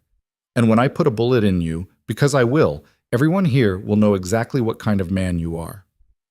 Eliza couldn't breathe. This was spiraling out of control. Adrien was going to get himself killed or arrested, or both. And it would be her fault, her mess, her refusal to just let this go. "Stop." The word came out stronger than she'd intended. "Both of you, stop." She stepped forward, into the space between them, acutely aware of every eye in the room fixed on her. "Lord Huntley." she said, voice carrying. "You did corner me. You did make unwanted advances, and when I refused you, you grabbed my wrist and suggested I had no other options. That's the truth, whether you admit it or not." "You can't prove any of that," Huntley said, but his voice shook. "Can't I? Because I'm fairly certain if we ask the servants who was where that night, someone would remember seeing you follow me into that parlor. Someone would remember you leaving looking angry. Someone always sees." She watched him calculate, watched him realize that she was right. In a house full of servants, nothing stayed secret forever. "But here's the thing," she continued. "I don't need you to admit it. I don't need your apology or your acknowledgement, because everyone in this room is going to make their own judgment about what happened, and they're going to base it on your character, not mine. My character is impeccable. Is it? Because from where I'm standing, you look like a man who got drunk at a ball, cornered a woman half your size, tried to force your attentions on her, and then tried to destroy her reputation when she rejected you. That's not impeccable. That's pathetic." The silence that followed felt like standing on the edge of a cliff. Then someone in the crowd laughed. Not loud, barely more than a chuckle, but in the absolute quiet of the ballroom, it sounded like thunder. Others joined in, scattered at first, then spreading until half the room was laughing at Huntley's expense. His face went from purple to white. You can't." "I think we can," Eliza said calmly. "I think we can stand here and watch you try to salvage this. Or you can leave with whatever dignity you have left. Your choice." For a moment, she thought he might actually challenge Adrien, might push this to violence just to save face. Then he turned and walked out, spine rigid, while the laughter followed him like a curse. The crowd erupted into conversation the moment he was gone, everyone talking at once, dissecting what had just happened, already turning it into the story they'd tell tomorrow. Adrien was staring at her with an expression somewhere between awe and terror. That was stupid, reckless? I was going to say extraordinary. Eliza's legs felt suddenly unsteady. The adrenaline that had carried her through the confrontation was draining away, leaving nothing but exhaustion and the slow dawning realization of what she'd just done. She'd publicly accused a viscount of assault, had humiliated him in front of half of London's elite, had made herself into a spectacle. Again, because apparently she was incapable of handling anything quietly. "I need air," she said. This time, when she headed for the balcony, Adrien let her go. Caroline found her 10 minutes later, sitting on the stone balustrade with her slippers kicked off, staring at nothing. "You're going to freeze to death out here," Caroline said, draping her own shawl around Eliza's shoulders. "Don't care." "Yes, you do." Caroline sat beside her. That was incredible, by the way. Terrifying and possibly career-ending, but incredible. He was going to duel Huntley. I know. Over me, over my reputation, like I'm some damsel who can't defend herself. To be fair, you just proved you can defend yourself quite effectively. Eliza laughed, and it came out slightly unhinged. I just destroyed a man's reputation in front of everyone. That's not defending myself. That's warfare. Same thing, sometimes. They sat in silence for a moment, the sounds of the ball drifting out through the open doors, music and laughter, and the relentless churn of gossip. "What happens now?" Eliza asked quietly. "I don't know, but I think you just changed the rules." "What rules?" "All of them. The ones that say women have to accept harassment quietly. The ones that say we can't fight back without destroying ourselves. The ones that say men like Huntley can do whatever they want because no one will believe us if we speak up." Caroline paused. "You spoke up, in front of everyone, and they believed you. Some of them believed me. The rest probably think I'm lying for attention. Let them think that. The people who matter believed you. I saw their faces. They knew you were telling the truth." Eliza wanted to believe that. Wanted to believe that one moment of honesty could actually change anything. But she'd spent too many years watching men like Huntley get away with worse to trust in instant justice. The balcony doors opened again. This time it was Adrien's mother. The Dowager Duchess looked smaller somehow, older, the fury from earlier replaced by something harder to name. "Miss Harrow," she said. "Might I have a word?" Caroline stood immediately. I'll just go make sure no one started any duels without us." She disappeared inside, leaving Eliza alone with the woman who'd called her unsuitable an hour ago. The Dowager Duchess moved to stand at the balustrade, looking out over the garden. That was quite a performance. "If you're here to tell me I embarrassed your son, I'm here to apologize." Eliza's breath caught. "What?" "I was wrong. About you. About what Adrien needs." The Dowager Duchess's voice was careful, controlled. "I watched you in there, watched you face down a man twice your size and turn an entire room against him with nothing but words and conviction. That takes a particular kind of strength. It takes desperation. No, it takes courage. The kind I'm not sure Vivian Ashford possesses." She paused. "The kind Adrien needs if he's going to survive the life he's inherited." Eliza didn't know what to say to that. Didn't trust this sudden reversal. "I loved my husband," the Dowager Duchess continued, "deeply, stupidly, to the point where losing him nearly destroyed me. When he died, I swore I would never let Adrien make the same mistake, would never let him care about someone enough to be broken by them. That's not protection, that's prison. I know that now." She turned to look at Eliza. "I spent 12 years trying to mold my son into something safe, someone who couldn't be hurt, and all I did was make him miserable. He's not miserable now. No, he's terrified, which is somehow worse and better at the same time." A ghost of a smile crossed her face. "You terrify him, Miss Harrow, in the best possible way. I terrify him in every possible way. Good, he needs that. Needs someone who won't let him retreat into cold efficiency and emotional distance. Someone who will make him feel things even when it's uncomfortable." Eliza looked at the woman who'd called her unsuitable, who'd told Adrien she wouldn't support his choice, who'd walked away rather than accept defeat. "Why are you telling me this?" she asked. "Because I want you to understand what you're taking on. Being a duchess isn't just about managing estates and attending balls. It's about carrying the weight of everyone's expectations while pretending it doesn't crush you. It's about smiling through dinners with people you despise and making decisions that affect hundreds of lives and never, ever letting them see you break. You think I can't handle that. I think you're the only person I've met who might actually survive it." The Dowager Duchess straightened. "But I also think you should set your own terms. Don't let Adrien, don't let anyone define what kind of duchess you have to be. Make your own rules. Break the ones that don't make sense, and if the aristocracy doesn't like it, tell them to adjust." Despite everything, Eliza smiled. "That sounds like permission to cause chaos. That sounds like permission to be yourself, which, from what I've observed, amounts to the same thing." The Dowager Duchess moved toward the doors, then paused. "One more thing. When Adrien proposes, and he will propose properly, with a ring and a speech and all the traditional nonsense, make him work for it. Don't say yes immediately just because it's expected. Make sure he knows exactly what he's asking, what you're both agreeing to. Why? Because marriages that start with complete honesty have a better chance of surviving. And I'd very much like my son's marriage to survive." She disappeared inside, leaving Eliza alone with her thoughts and the cold night air, and a future that felt suddenly, terrifyingly real. By the time Eliza made her way back inside, the ball had transformed into something different. People were still talking about the confrontation with Huntley, but the tone had shifted. Less scandalized gossip, more grudging respect. Lady Pemberton herself approached Eliza near the refreshment table, her expression unreadable. "Miss Harrow, that was quite something." Eliza braced herself. "I apologize if I caused a scene."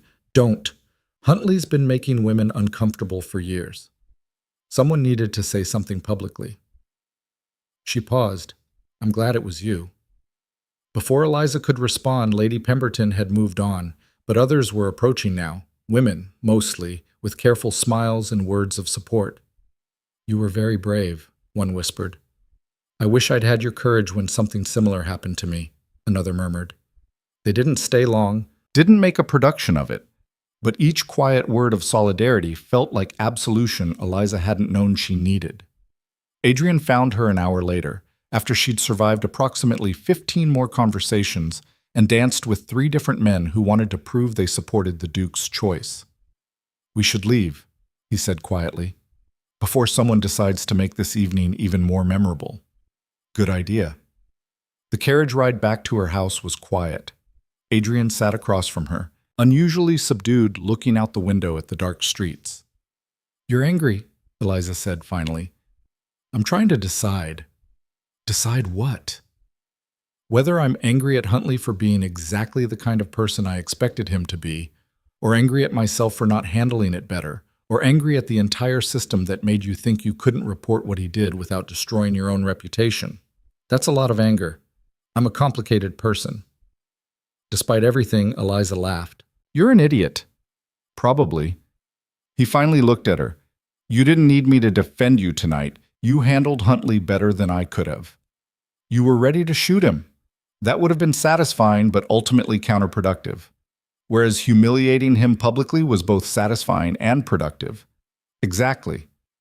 His expression shifted, something warm and proud moving behind his eyes. "You were magnificent, brutal and strategic and completely unafraid. I've never seen anything like it." Heat flooded her face. "I was terrified." "You hid it well." Years of practice smiling through uncomfortable situations. "Well, it paid off. Half the women at that ball were looking at you like you'd personally liberated them from something. That's dramatic." "That's accurate." He leaned forward. "You changed something tonight, Eliza. Changed the conversation about what women can say, what they can do when men cross lines. That matters. Oh, or I just made a spectacle of myself and everyone will forget about it by next week." "They won't forget, trust me." The carriage pulled to a stop outside her house. Adrien climbed out first, then offered his hand to help her down. On the doorstep, lit by lamplight, they stood too close while a respectable distance away the driver pretended not to watch. "Thank you," Eliza said quietly, "for being willing to duel for me, even though it was stupid and illegal and would have solved nothing." "You're welcome. Thank you for making it unnecessary by being terrifying on your own. I aim to please. You aim to give me heart palpitations." He lifted her hand, pressing a kiss to her knuckles. "I'll call on you tomorrow, properly, with flowers that won't make your mother faint. She's developed a tolerance. You'll have to work harder. Challenge accepted." He climbed back into the carriage, and Eliza watched it disappear into the night before finally heading inside. Her mother was waiting in the drawing room, still fully dressed, looking like she'd aged 10 years in one evening. "Tell me everything," she demanded. So Eliza did, started with Huntley's accusations and ended with the Dowager Duchess's surprising reversal, leaving out only the parts that would send her mother into genuine hysterics. When she finished, her mother sat in silence for a long moment. "You humiliated a Viscount," she said finally. "Yes." "In front of half of London." "Yes."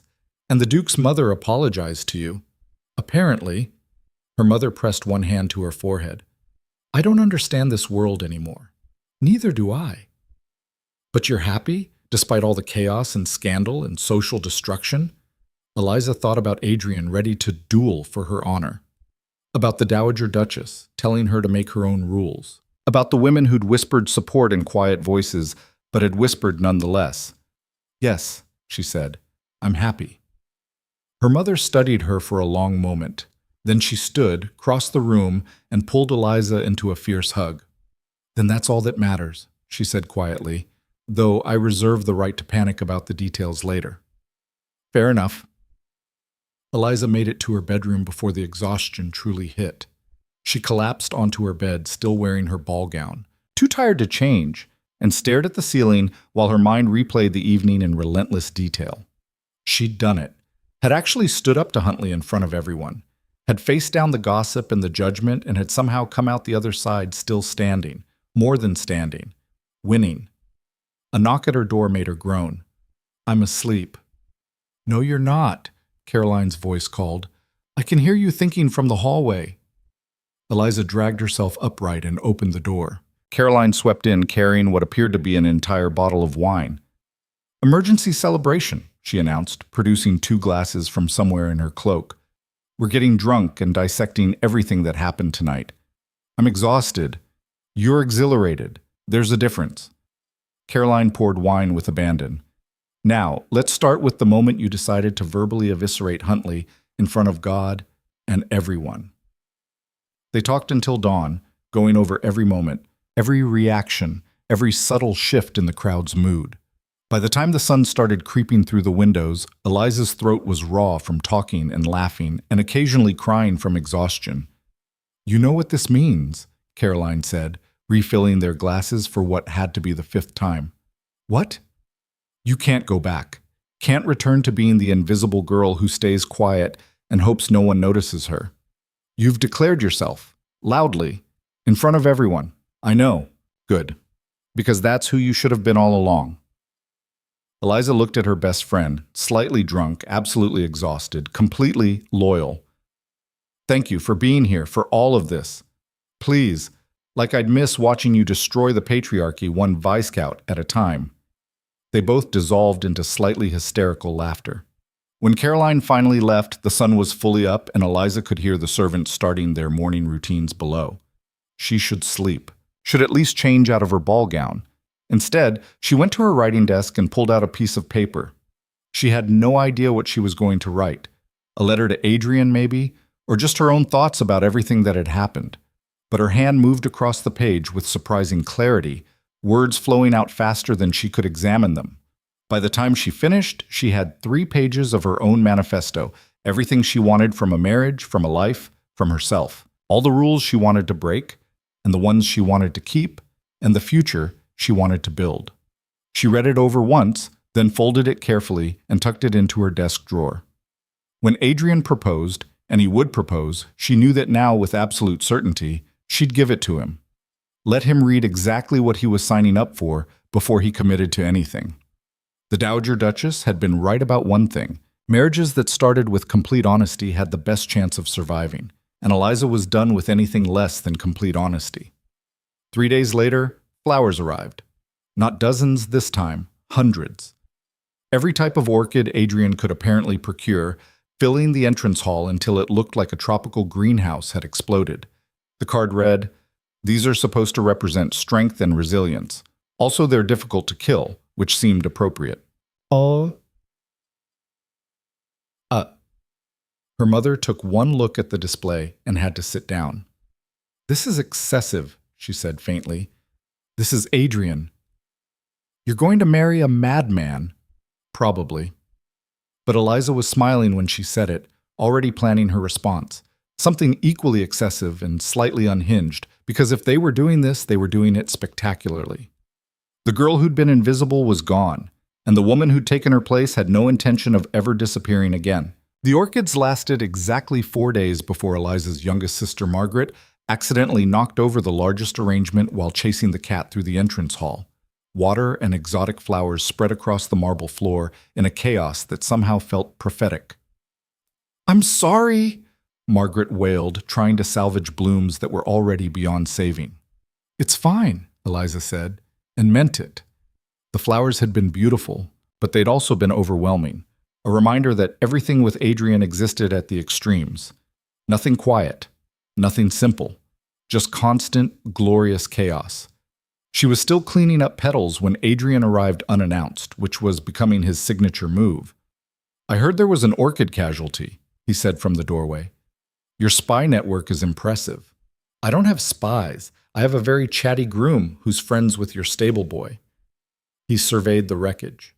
"Should I send more?" Absolutely not. My mother's convinced we're trying to bankrupt you through floral expenses. I'm a duke. I can afford flowers. You're a duke who broke his engagement and caused a massive scandal. Maybe practice some restraint?" He considered this. "No." Despite everything, Eliza laughed. "You're impossible." "I'm consistent." He stepped over the puddles to stand closer. "I actually came to ask you something, properly, without flowers or grand gestures or anything that might give your mother palpitations." Something in his tone made Eliza's stomach flip. "That sounds ominous." "It's the opposite of ominous."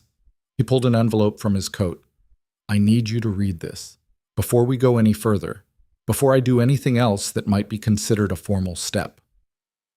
She took the envelope, feeling its weight. What is it? A contract, of sorts. Everything I'm proposing for our marriage. How we'll manage finances, where we'll live, how decisions will be made, what kind of independence you'll have. My solicitor thinks I'm insane for putting it in writing, but I wanted you to see exactly what I'm offering before you make any commitments.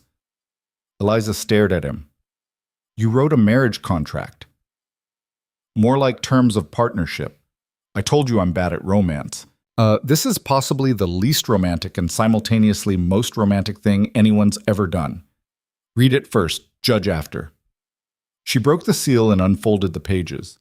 Adrien's handwriting covered them, surprisingly neat for someone who acted like chaos incarnate. She read slowly, aware that he was watching her, that this mattered in ways she was only beginning to understand. The terms were extraordinary, not just generous, radical. He was proposing equal say in estate management, a separate income she'd control completely, the right to maintain her own interests and friendships without his permission. There were clauses about respecting her autonomy, about making major decisions together, about what would happen if they fundamentally disagreed on something important. But it was the last paragraph that made her throat tight. I cannot promise to be perfect. I cannot promise not to make mistakes or say the wrong thing, or occasionally retreat into the kind of emotional distance that drove 2 previous fiancés away.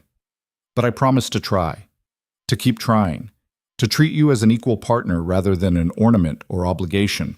And if I fail, when I fail, I promise to listen when you tell me I'm being an idiot, because you will. And I'll probably deserve it. She looked up. Adrien was leaning against the wall, trying to appear casual and failing completely. This is insane, she said. His expression closed off slightly. If you think it's too much, it's not enough. What?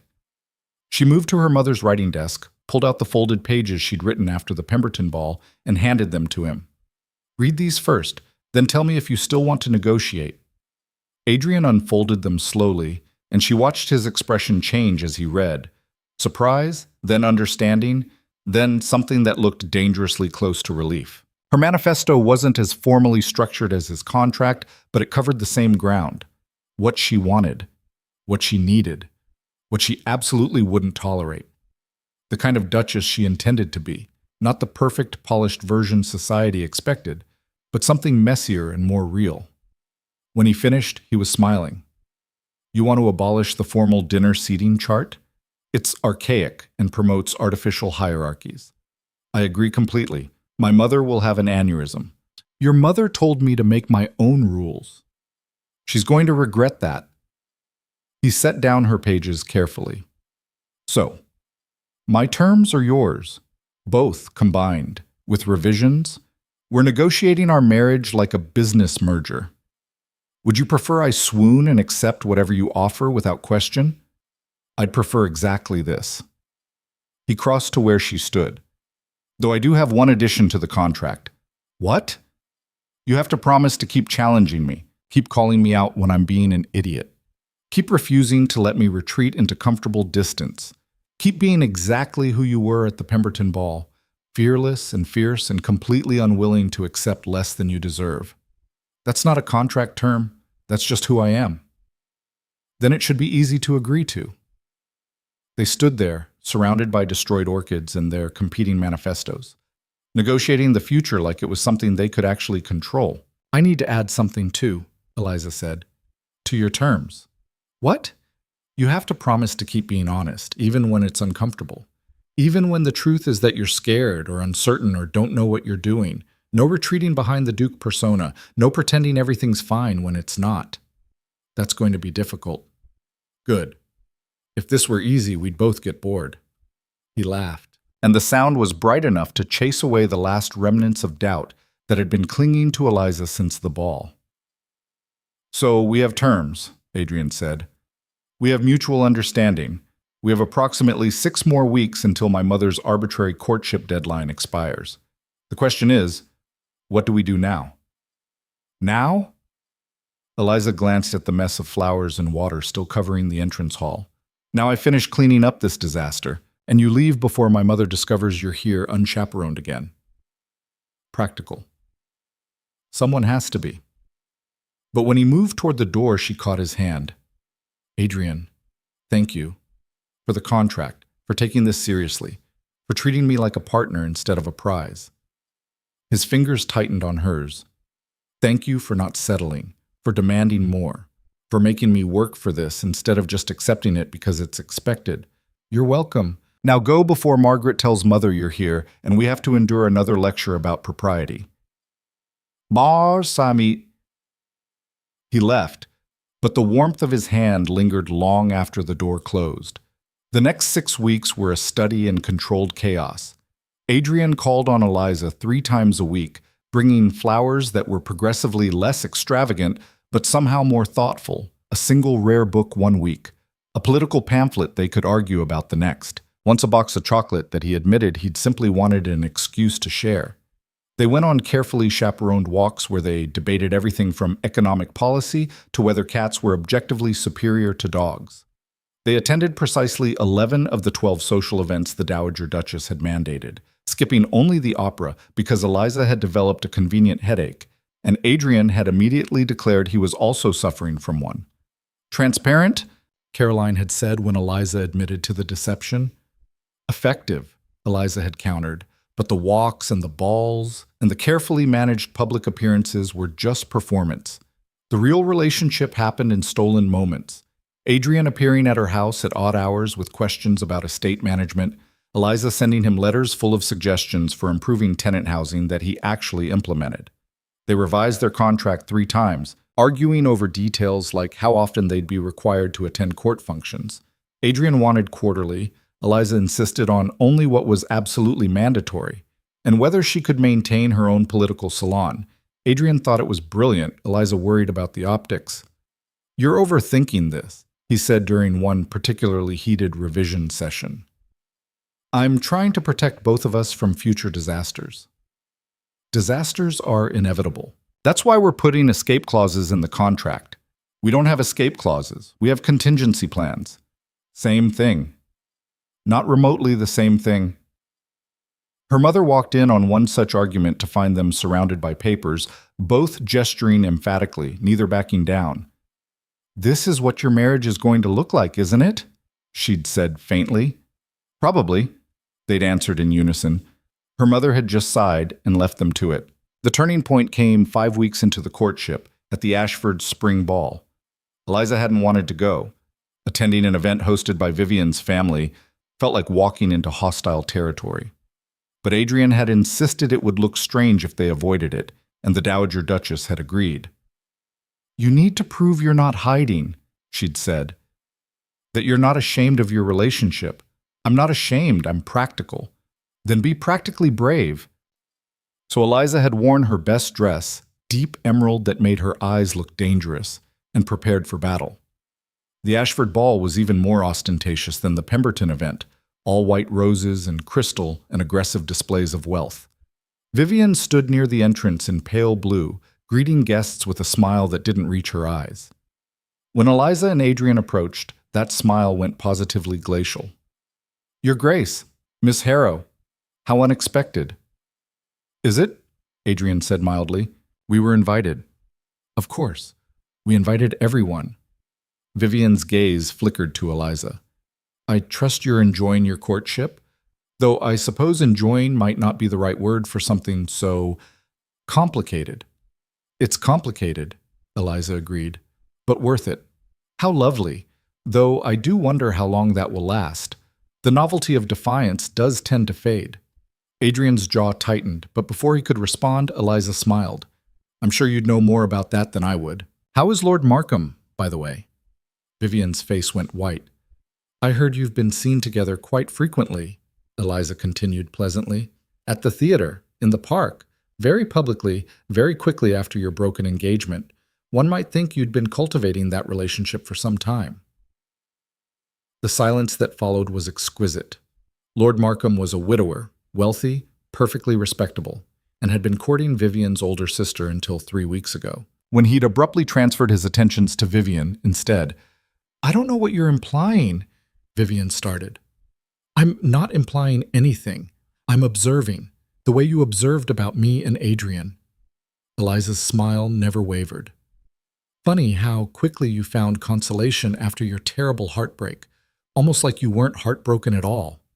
Vivian looked like she wanted to say something cutting, but too many people were listening now. Instead, she turned and walked away, spine rigid with fury. Adrien was staring at Eliza with something approaching awe.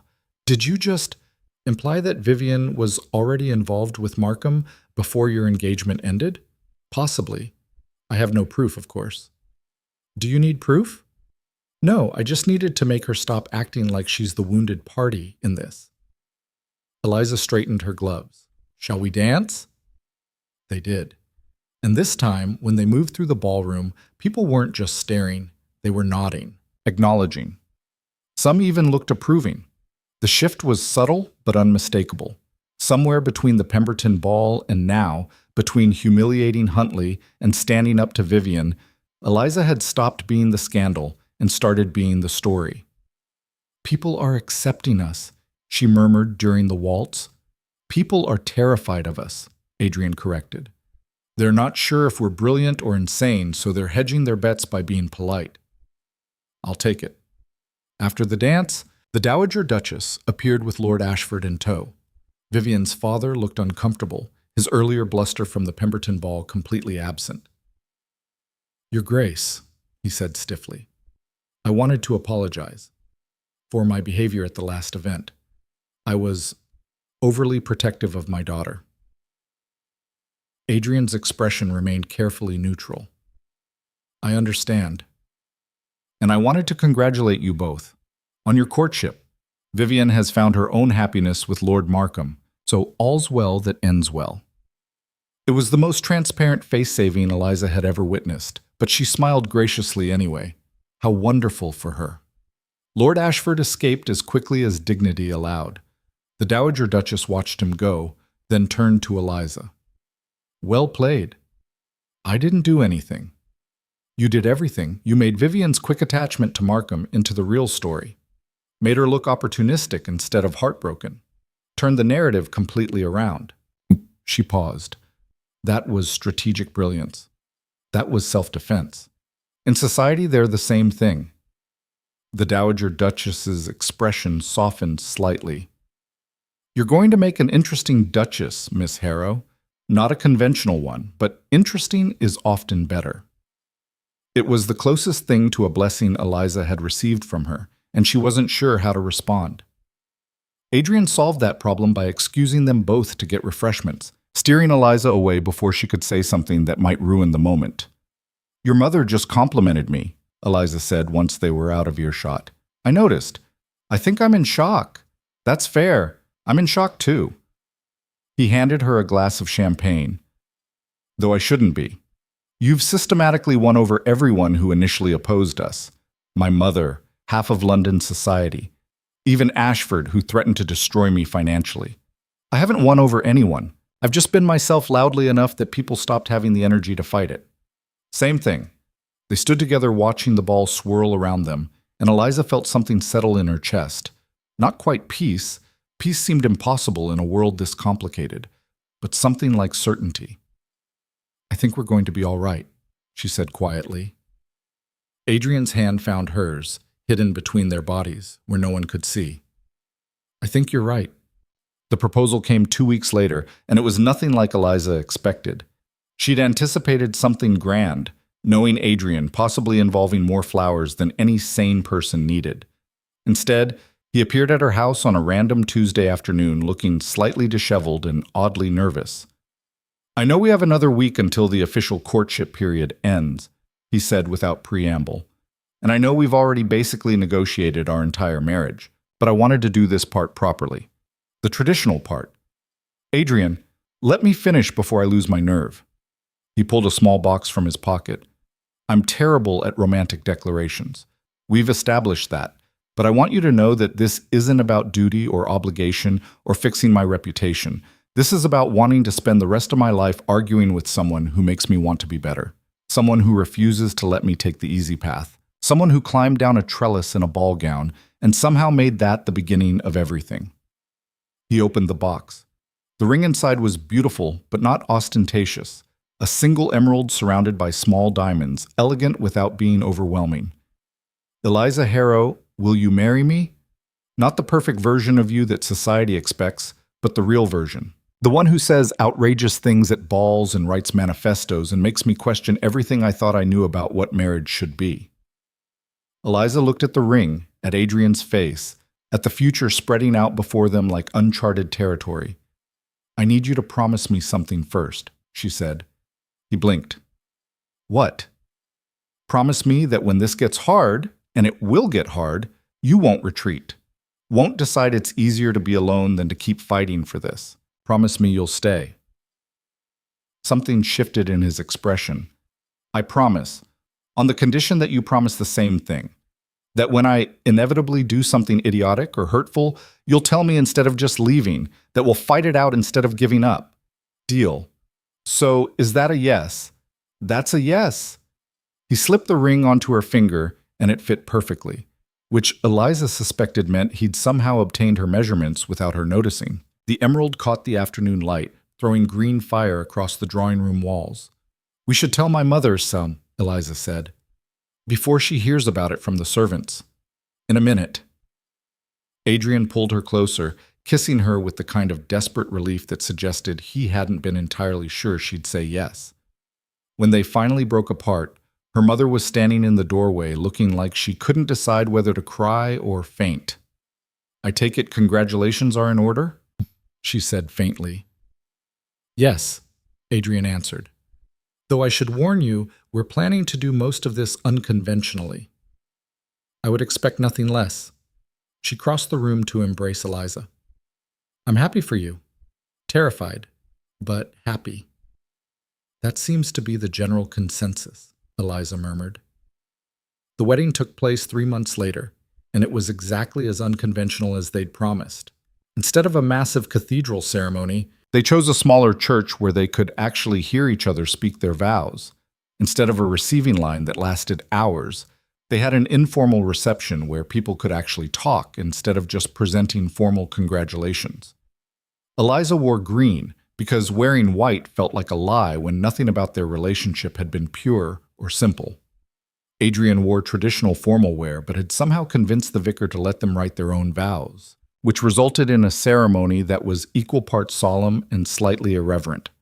I promise to argue with you, Adrien said, when you're being stubborn about something important, and to listen when you argue back, to treat our marriage as a partnership instead of a hierarchy, and to keep trying even when it's difficult, because nothing worth having is ever easy. Eliza's turn.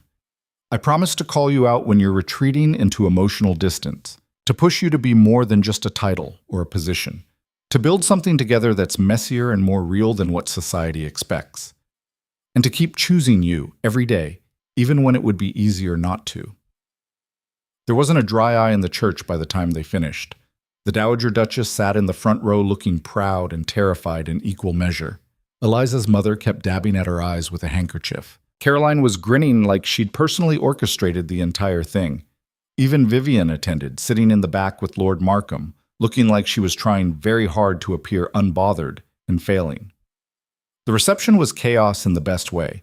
Dancing that lasted until dawn, speeches that ranged from touching to scandalous, conversations that violated at least a dozen rules about proper dinner topics. At one point, Eliza found herself cornered by 3 different duchesses who wanted advice on how she'd managed to negotiate such favorable marriage terms. I just asked for what I wanted, she said, and refused to settle for less. But weren't you worried about him walking away? One asked. If he'd walked away because I had standards, he wouldn't have been worth marrying in the first place. The duchesses looked at her like she'd just revealed the secret to eternal life. Near midnight, Adrien found her on the terrace, taking a break from the festivities. Hiding from our own wedding? He asked. Just catching my breath. This is overwhelming. We could leave, start the honeymoon early. We're supposed to stay until the end. Who's going to stop us? We're married now. We make our own rules. Eliza laughed. You're going to be a terrible influence. I'm going to be your terrible influence. There's a difference. They stood together looking out over the gardens, music and laughter drifting from the ballroom behind them. Are you happy? Adrien asked quietly. Eliza thought about the past 6 months. about climbing down a trellis and confronting Huntley and negotiating marriage terms like a business merger, about all the ways her life had changed from the quiet, invisible existence she'd been living. "Yes," she said, terrified, but happy. "Good. Me too." They went back inside together and danced until the last guest finally gave up and went home. Then they climbed into Adrien's carriage, their carriage now technically, and headed toward Ashmont Estate and whatever came next. The estate was dark when they arrived, most of the servants already asleep. Adrien led her through halls she'd only seen once before, up the stairs to the master suite that was now hers as much as his. "This is strange," Eliza said, looking around the room. "Being here legitimately instead of breaking in." "You didn't break in. The door was unlocked." Still felt like breaking in. He laughed, pulling her close. "You can break in any time you want now. It's your bedroom, too." Our bedroom," he agreed. They stood there for a moment, both suddenly awkward now that the performance was over and they were just two people trying to figure out what came next. "I don't know how to do this," Eliza admitted. "The married part, the being vulnerable part, the trusting that this is real and permanent part. Neither do I. But we'll figure it out." He kissed her forehead. "We've managed everything else by making it up as we go along. Why should this be different?" "Because this matters more." "Exactly. Which means we'll try harder." Eliza looked at the man she'd married. Impossible, intense, occasionally infuriating Adrien Wolfe, and felt something like hope settle into her bones. "All right, E," she said, "let's try harder." And they did. The first year of marriage was everything Adrien had warned it would be. Difficult and messy and full of arguments about things both important and trivial. They fought about estate management and social obligations, and whether it was appropriate to skip the Queen's Ball because they both found it tedious. But they also learned how to fight without destroying each other. Learned when to push and when to give space. Learned that love wasn't about perfect harmony, but about choosing each other, even when harmony seemed impossible. Eliza became the Duchess everyone had initially thought she couldn't be. Not by conforming, but by redefining what the role could mean. She started a salon for political discussion that scandalized half the aristocracy and secretly delighted the other half. She implemented reforms to tenant housing that other estates started copying. She spoke her mind at dinners where women were supposed to stay quiet, and slowly, other women started speaking too. Adrien stopped hiding behind the Duke persona, let himself be messy and uncertain and occasionally wrong. He fought less with his mother and more with Eliza, which somehow made both relationships better. He learned that being vulnerable wasn't weakness. It was the only way to actually connect with someone. The Dowager Duchess never fully warmed to their unconventional arrangement, but she stopped fighting it. Eventually, she even admitted that watching them argue through problems was more entertaining than most of the theater she attended. Caroline married Lord Morrison, to everyone's surprise, including her own, and declared that if Eliza could rewrite the rules, so could she. 2 years after the wedding, Eliza stood in the same ballroom where she'd confronted Huntley, watching younger women navigate the same impossible social terrain she'd once found suffocating. One of them approached her near the refreshments, nervous and hopeful. "Your Grace, I wanted to thank you for everything you've done, for showing us we don't have to accept whatever we're offered." Eliza smiled. "You don't have to thank me. Just don't settle. Don't make yourself smaller to fit into spaces that were never meant for you. And when someone tells you that's not how things are done, ask them why not." The girl nodded, determination settling into her expression, and Eliza recognized the look. She'd worn it herself once, standing in a bedroom with a candelabra, choosing recklessness over invisibility. Adrien found her later, pulling her away from conversations about politics and reform to dance. "You're doing it again?" he murmured. "Doing what?" "Causing chaos, inspiring revolution, generally making the aristocracy uncomfortable. Someone has to. I'm glad it's you." They moved through the waltz, and Eliza thought about that first night, about being invisible, about desperate gambles and trellis escapes, and everything that had led from there to here. "Do you ever regret it?" she asked. "Breaking your engagement, choosing chaos over safety." Adrien pulled her closer. Every time we fight about something ridiculous, and I remember I could have married someone who never challenged me. He paused. Which is to say, never. Not once. Not even a little. Good answer. I've had practice. When the waltz ended, they stayed on the dance floor, neither quite ready to return to reality. We should probably socialize, Eliza said. People are staring. Let them stare. That's what we're good at, giving people something to stare at. True. So they stayed, right there in the center of the ballroom, while around them London society whispered and judged and slowly, gradually began to change. The girl who'd been invisible had become impossible to ignore. The man who'd ruled everything had learned that the only power worth having was the kind you shared, and the marriage everyone said would fail had become the one everyone else measured themselves against. Not because it was perfect, but because it was real. Years later, when people asked Eliza what advice she'd give to young women navigating society's impossible expectations, she always said the same thing. Find someone who sees you, really sees you, not the version you perform, but the version you are when no one's watching. Find someone who makes you want to be brave instead of careful, and then be brave, spectacularly, recklessly, unapologetically brave. And if that doesn't work, they'd ask, she'd smile. Then at least you'll have a good story. But it would work. She knew that now because the girl with the candelabra had started something that couldn't be stopped. And the man who'd tried to ignore her had discovered that some things, some people, were impossible to ignore. Even when you tried, especially when you tried.